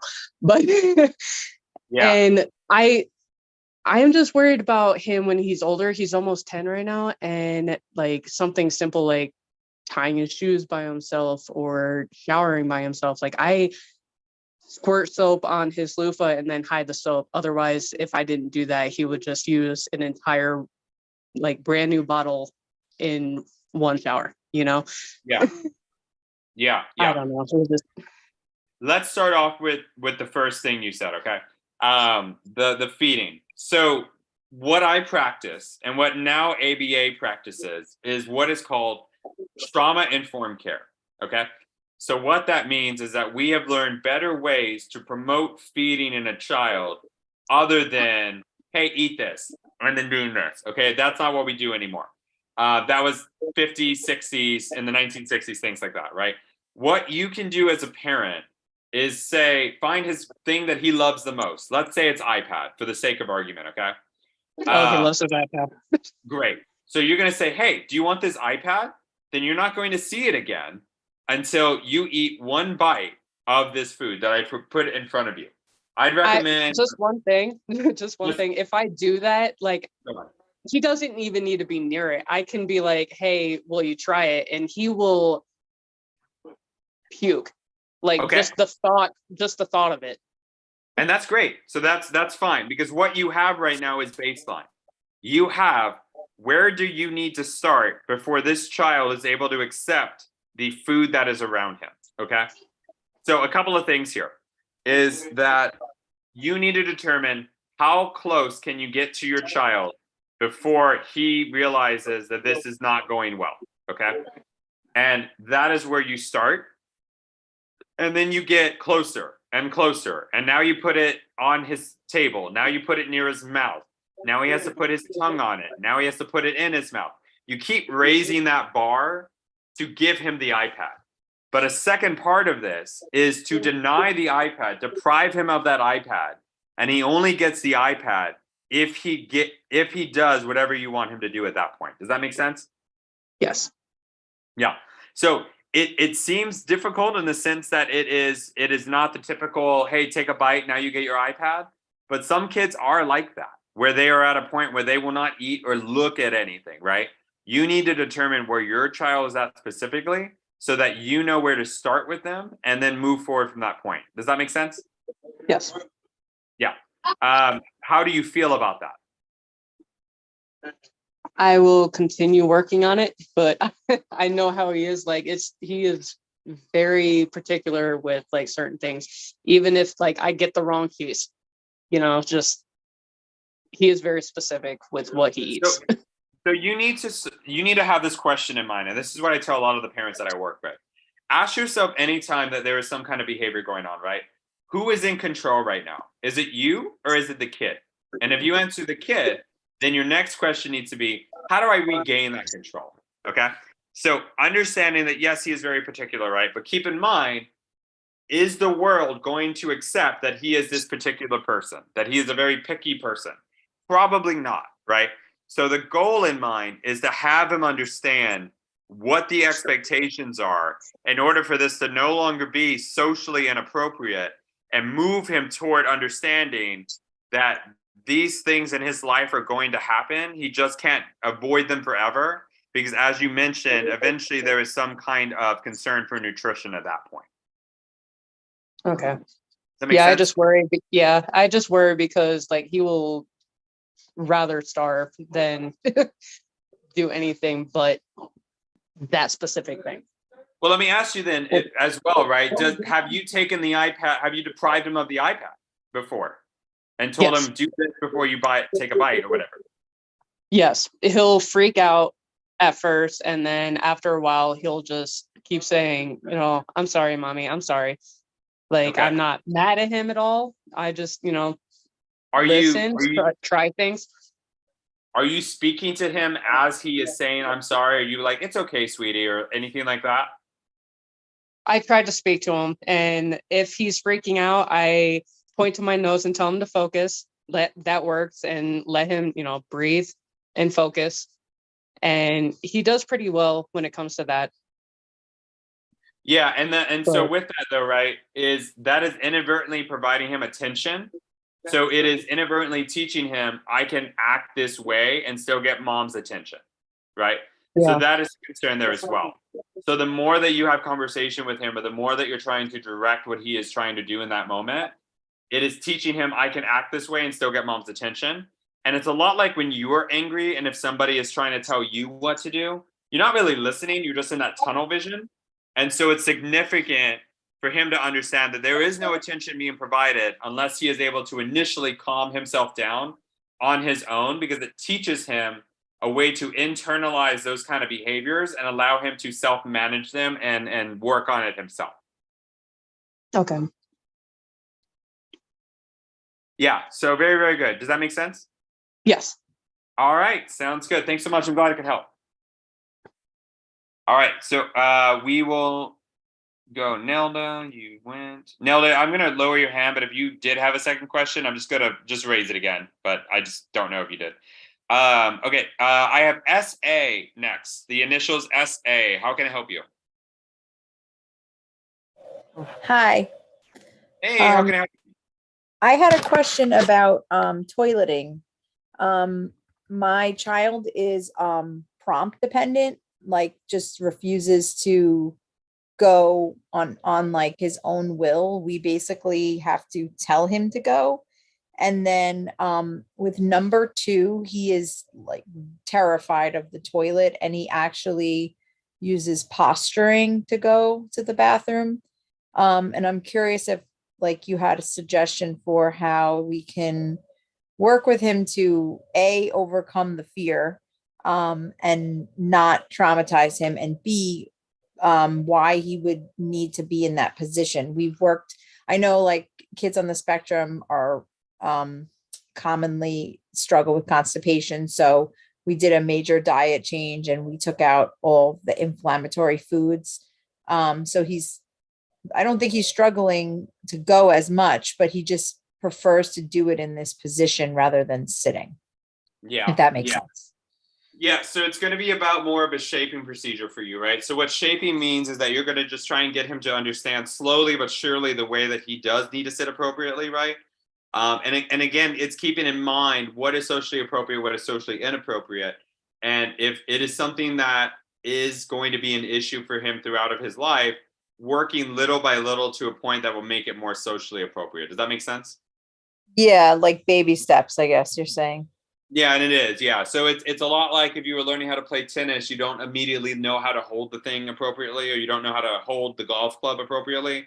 You do little by little, and it starts to teach him how to go appropriately, and you start praising it. It's much like what I just told Rachel White as well, is this idea that if you have a child tantruming with this this plate of food that you have, right? You're not going to immediately just give him the plate. That's not going to help at all. But you may do little steps at a time to get the plate closer and closer to his body, and then get him to finally eat the thing.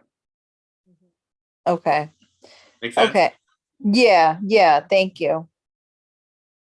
But yeah, absolutely. No problem at all. Okay, SA. Sorry, you guys, there are a lot of you. I just want to make sure I go through everyone. Rachel, same thing as I told Nelda earlier. I'm going to lower your hand just because it's on, but if you had another question, feel free to raise it again. Dilcia, I'm going to allow you to speak. I'm sorry if I said your name wrong.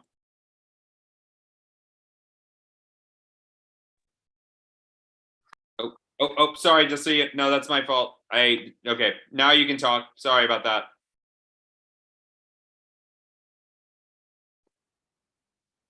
Can you hear me?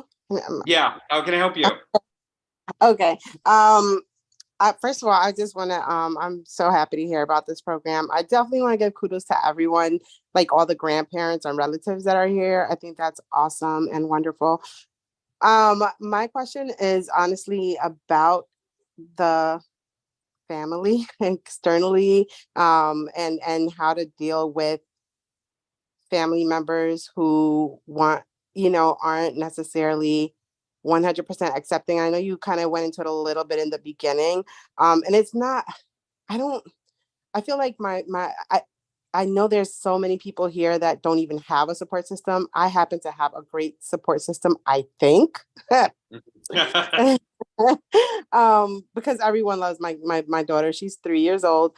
But I feel that if we make rules and if we are, trying to be on the same page, my husband and I, about, okay, well, if she's going to tantrum or have a meltdown, then she doesn't get to do this, or, this is taken away, or, everyone else in my family has their opinions and their stuff. Some of them, I don't even think, like, for example, my grandparents, they're a whole different generation, and they're like, no, I'm like, when I was sharing my autism diagnosis with them and trying to explain to them everything, I'm like, she's been diagnosed with autism, and this is what that means, and just kind of going through my spiel. And just there, I got a lot of like, well, are you sure? I'm like, well, they're doctors. And like, well, I don't, she was born at 24 weeks. So she's super preemie. And they really felt like that could have contributed to some of this. I don't know. It could be here, could be not. I don't really care. My concern is helping her through this and being the best her that she can be, right? So I don't want to push my family away, but at the same time, I'm going to need them to like respect our process. And I don't know that that's something you can be taught or that you give advice on, but I know you probably went through it yourself. It's really difficult because, again, there's so many people that don't even have a support system, but it's also hard the other way, having a non-support system that is supposed to be a support system. Honestly, you're bringing up a really important point here, right? Is you're right, is that some people don't have that kind of support system. It's very difficult. In my time, I have dealt with parents that are 100% on board with ABA or 100% on what we're trying to say, that are like, whatever you say, I'll do it. Doesn't matter. You're the expert. Great, right? And I have other parents that come on and are saying that their doctor told them to get this, and they question every single thing that's happening, right? And whether that's also a culture thing, whether that's an age, all of these different indications, right? What is significant though is just having people being open-minded. And that's the case for all of you guys, is speak to the people and just say, hey, let's just have an open mind. Let's just hear what he has to say. and ask your questions, right? I think the worst thing that I can possibly do is you guys come here with all these questions, and if I just shut you down and not answer them or don't want to hear it, right? Then that's very negative on my part. Same thing with you guys as well, with the people that may be supported or may not be supported, is to understand that this happens, right? And it's okay to ask, but it's also important to receive the answers and take them for what they're worth. So if you, Dulcia, I'm glad you have the support system, but if you know anyone that doesn't, just getting them to all be involved and say like, hey, if you don't like what is being said right now, ask questions, have your concerns, right? I do this for a living. I do these speaking engagements. I do my own company, all of that stuff, right? And not everyone likes what I'm saying or doing, and that's fine. It does. I don't get it as much from people because usually the concern with ABA is where you don't have autism, you don't understand. And in my case, I do have autism and I do understand. But I get both. I get you're such an inspiration, really great job, to how could you ever be a part of this? You're a monster for being a part of this. And to that I say, thank you for using your words, and that's your opinion, and I appreciate it, but I just want to be here to help. So same thing for you guys, right? I hope that you got something out of this tonight, and just that you're able to see that you can get some help. So I hope that's, something to really think about, you guys. Thanks. Yeah, absolutely. Okay, we'll go to Aleli Rugerio. How can I help you? Allowed to talk. Hi, Armando. Hi, did I say your name right? Yes, you did. Cool. Oh, I have a couple questions. My daughter, she just got diagnosed back in March. This March just passed. She's 2 years old. Well, 2 years old and 1 month. She chews a lot. Her all the, her shirts and stuff. Yeah. So the occupational therapist told me about these. I don't know if you get able to see what I'm showing in the screen. Yeah. No, I don't see anything. Oh, all right. Well, this chewing thing. Yeah, I'm aware of that though. I'm aware like the kids will do that kind of stuff. Yeah, so she told me to have her have this piece like to chew. Yeah. And but I'm always afraid because she's always wandering around to have that piece on her mouth. No, it's fine, right? I mean, so if you're that concerned, I wouldn't necessarily, I don't know which one you have. I didn't see it, but I would pick something with no small pieces that they could bite off. So like I usually go with the shark tooth chewy. And I think that will be helpful because it's just a giant triangle and they can't really chew it off that well.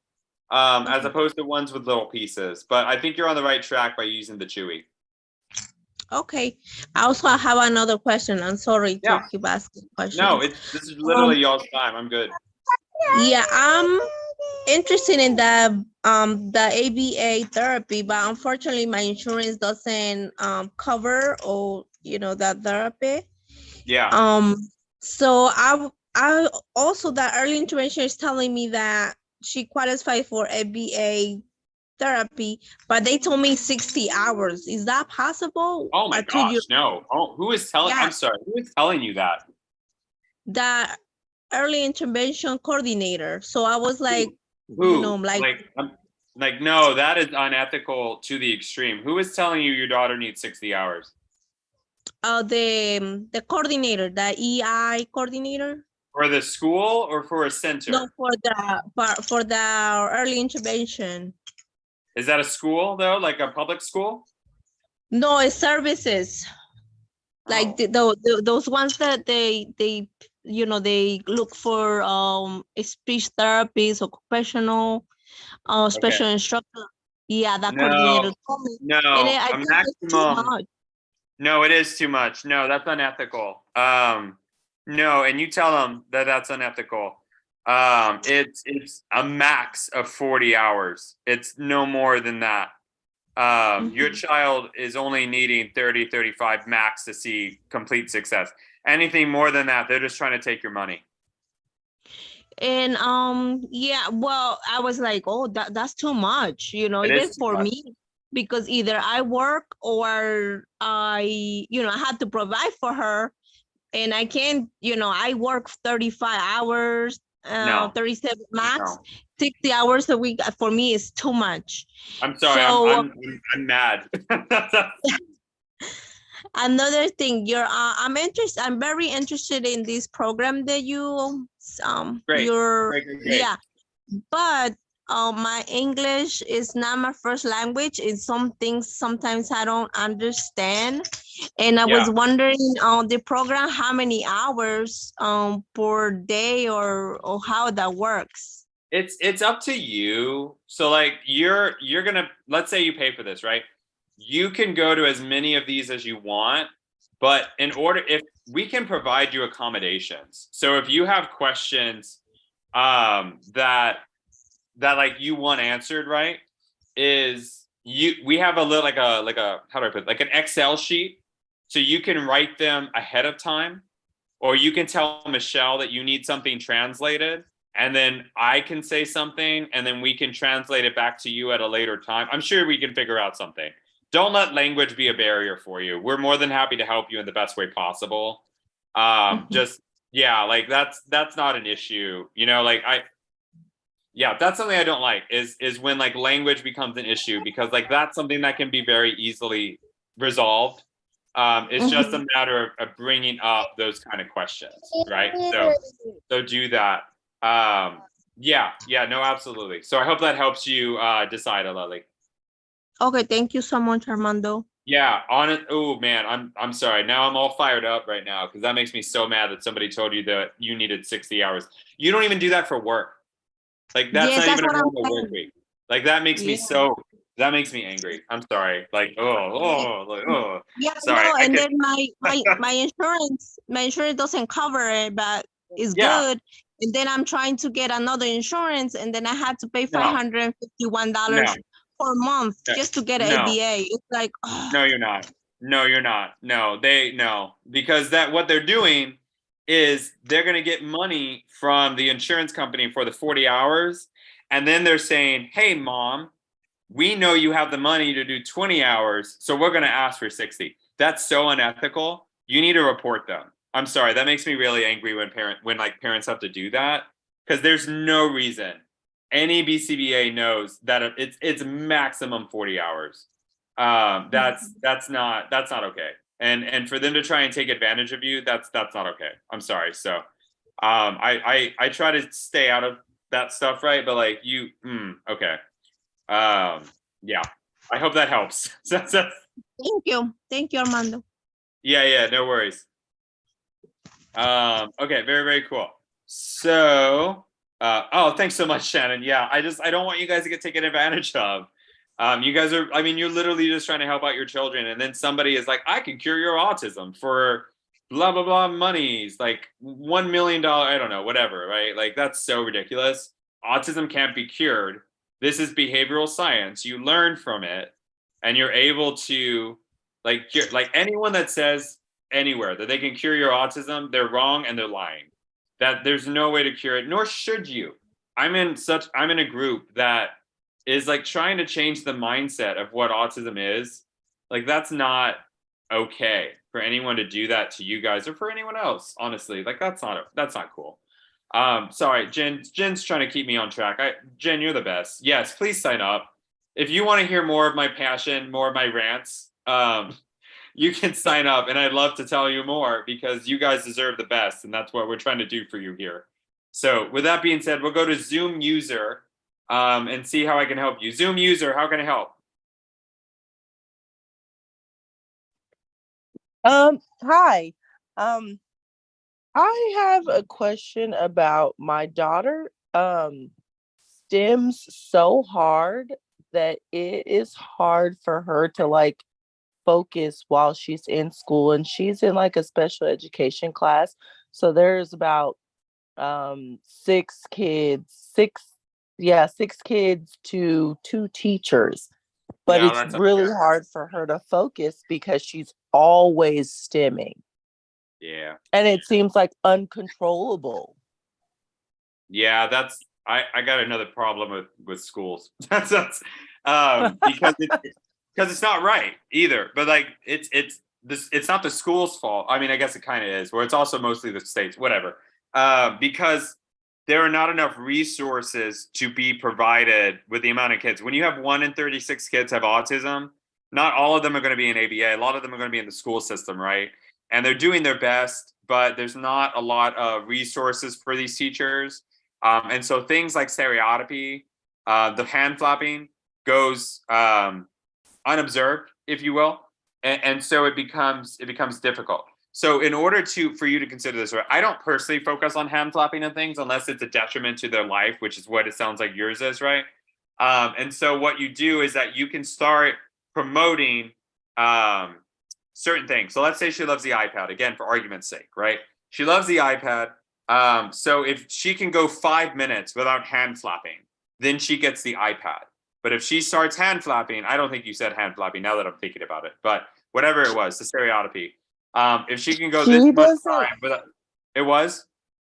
No, she doesn't do hand flapping. It's like this jolting, like it, but it's something that seems like it's just uncontrollable. Like her whole body, it just like starts shaking, like she's shivering.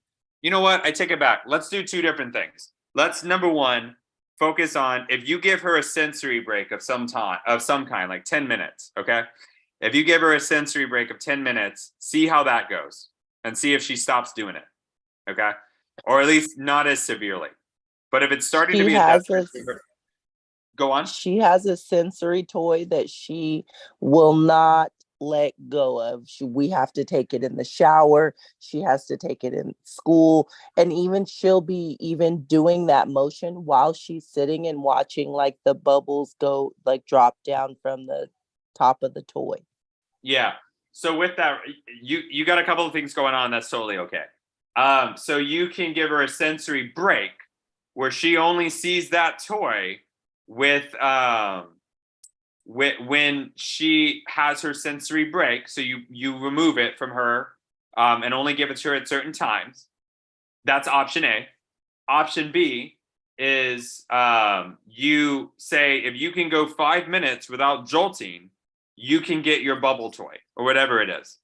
And that's your option B. Option C is actually what Stephanie said. You know what? I'm going to bump option C up to option A because ethically, what is always appropriate is to rule out medical conditions. So if this is possibly a seizure thing, it's best to check for that. And then once you have the doctor say it's not seizures, then you can move back to option A and B. We checked for seizures before she got diagnosed with autism. Great. They did a scan, so it's not seizure. Great. So then I would probably say A or B. Option A or B are going to be your best options. Okay. Thank you. Yeah. I hope that helps. Absolutely. Should. Yeah, Shannon, I'm with you. Shannon, what are you? Shannon, here, where are you? I'm going to put your mic on.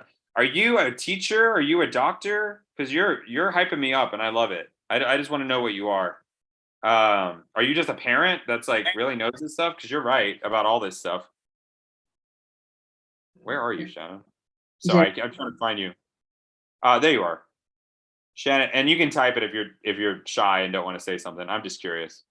Hi, I'm just actually a mom. I have an 8-year-old, and Shannon, I do shout work. out to you. I work at his school now as a PIF for other kids. Obviously, I'm not in his class because it's a conflict of interest. What is a PIF? Is that a paraprofessional? Para. It's a new word in California. This State Unified. It's a Shannon, new word. You need to do a lot more than be a PIF. You like be an advocate or be something. Like I appreciate the hyping up, but also like go, be a BCBA or something. Like you would do great. Okay, yeah. So. No, I just have an 8-year-old. He has a lot of medical stuff, and he was diagnosed autism 2020. So just recently, and he just started walking within the past few years. So it's just from having a child who has all of these issues. Yeah, no, absolutely. Shannon, go look into more schooling and all that good stuff. Be a BCBA. Come back in 2-4 years and tell me you became a BCBA. Yeah. Bye-bye. Thank you. Bye. Okay, sorry. Side note, you guys. I have to go.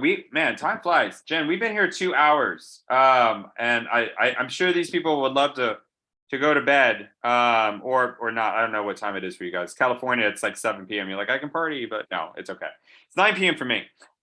So Jen, if you don't mind, unfortunately, you guys, we have to cut the call short. It's 10. Good for you, Lacey, for being here. But yeah, we have to cut the call short in that sense of doing it. Same here, Latanya, it's 9 p.m. for me. So Jen, if you don't mind, we can go ahead and do the raffle, get these people some sleep. 9 p.m. in Jamaica. Holy cow. Very cool.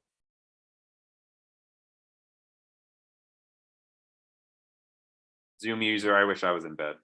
Jen, you can do the raffle. I don't know if you're getting it ready or not. Yes, hold on. Oh, you're fine. My wife also made some popcorn, so I'm pretty pumped about that. I love popcorn. Can you see my screen? Yeah, I can see it.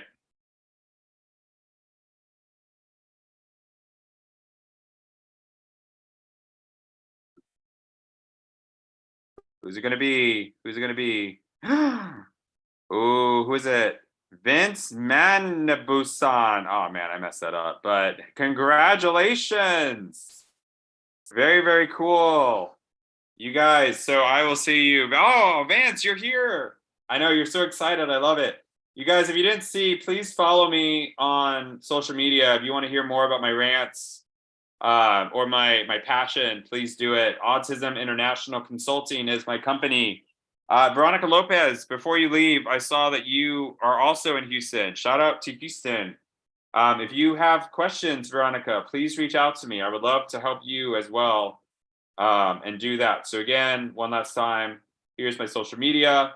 I will see you guys. If anyone joined tonight, love it. Please do. I'm doing the session tomorrow. So please bring all your questions. It's been a joy. Yeah, if you guys have questions for me, no, you don't need to put anything in the email, Vince. Jen and Michelle will reach out to you guys, I imagine. So you guys do that. Someone asked my social media one more time. There you guys go. Autism International. Please feel free to message me. Would love to hear from all of you guys. I'll see you hopefully tomorrow. Hopefully we got Jen 100 people signed up. Who knows? But we'll see. So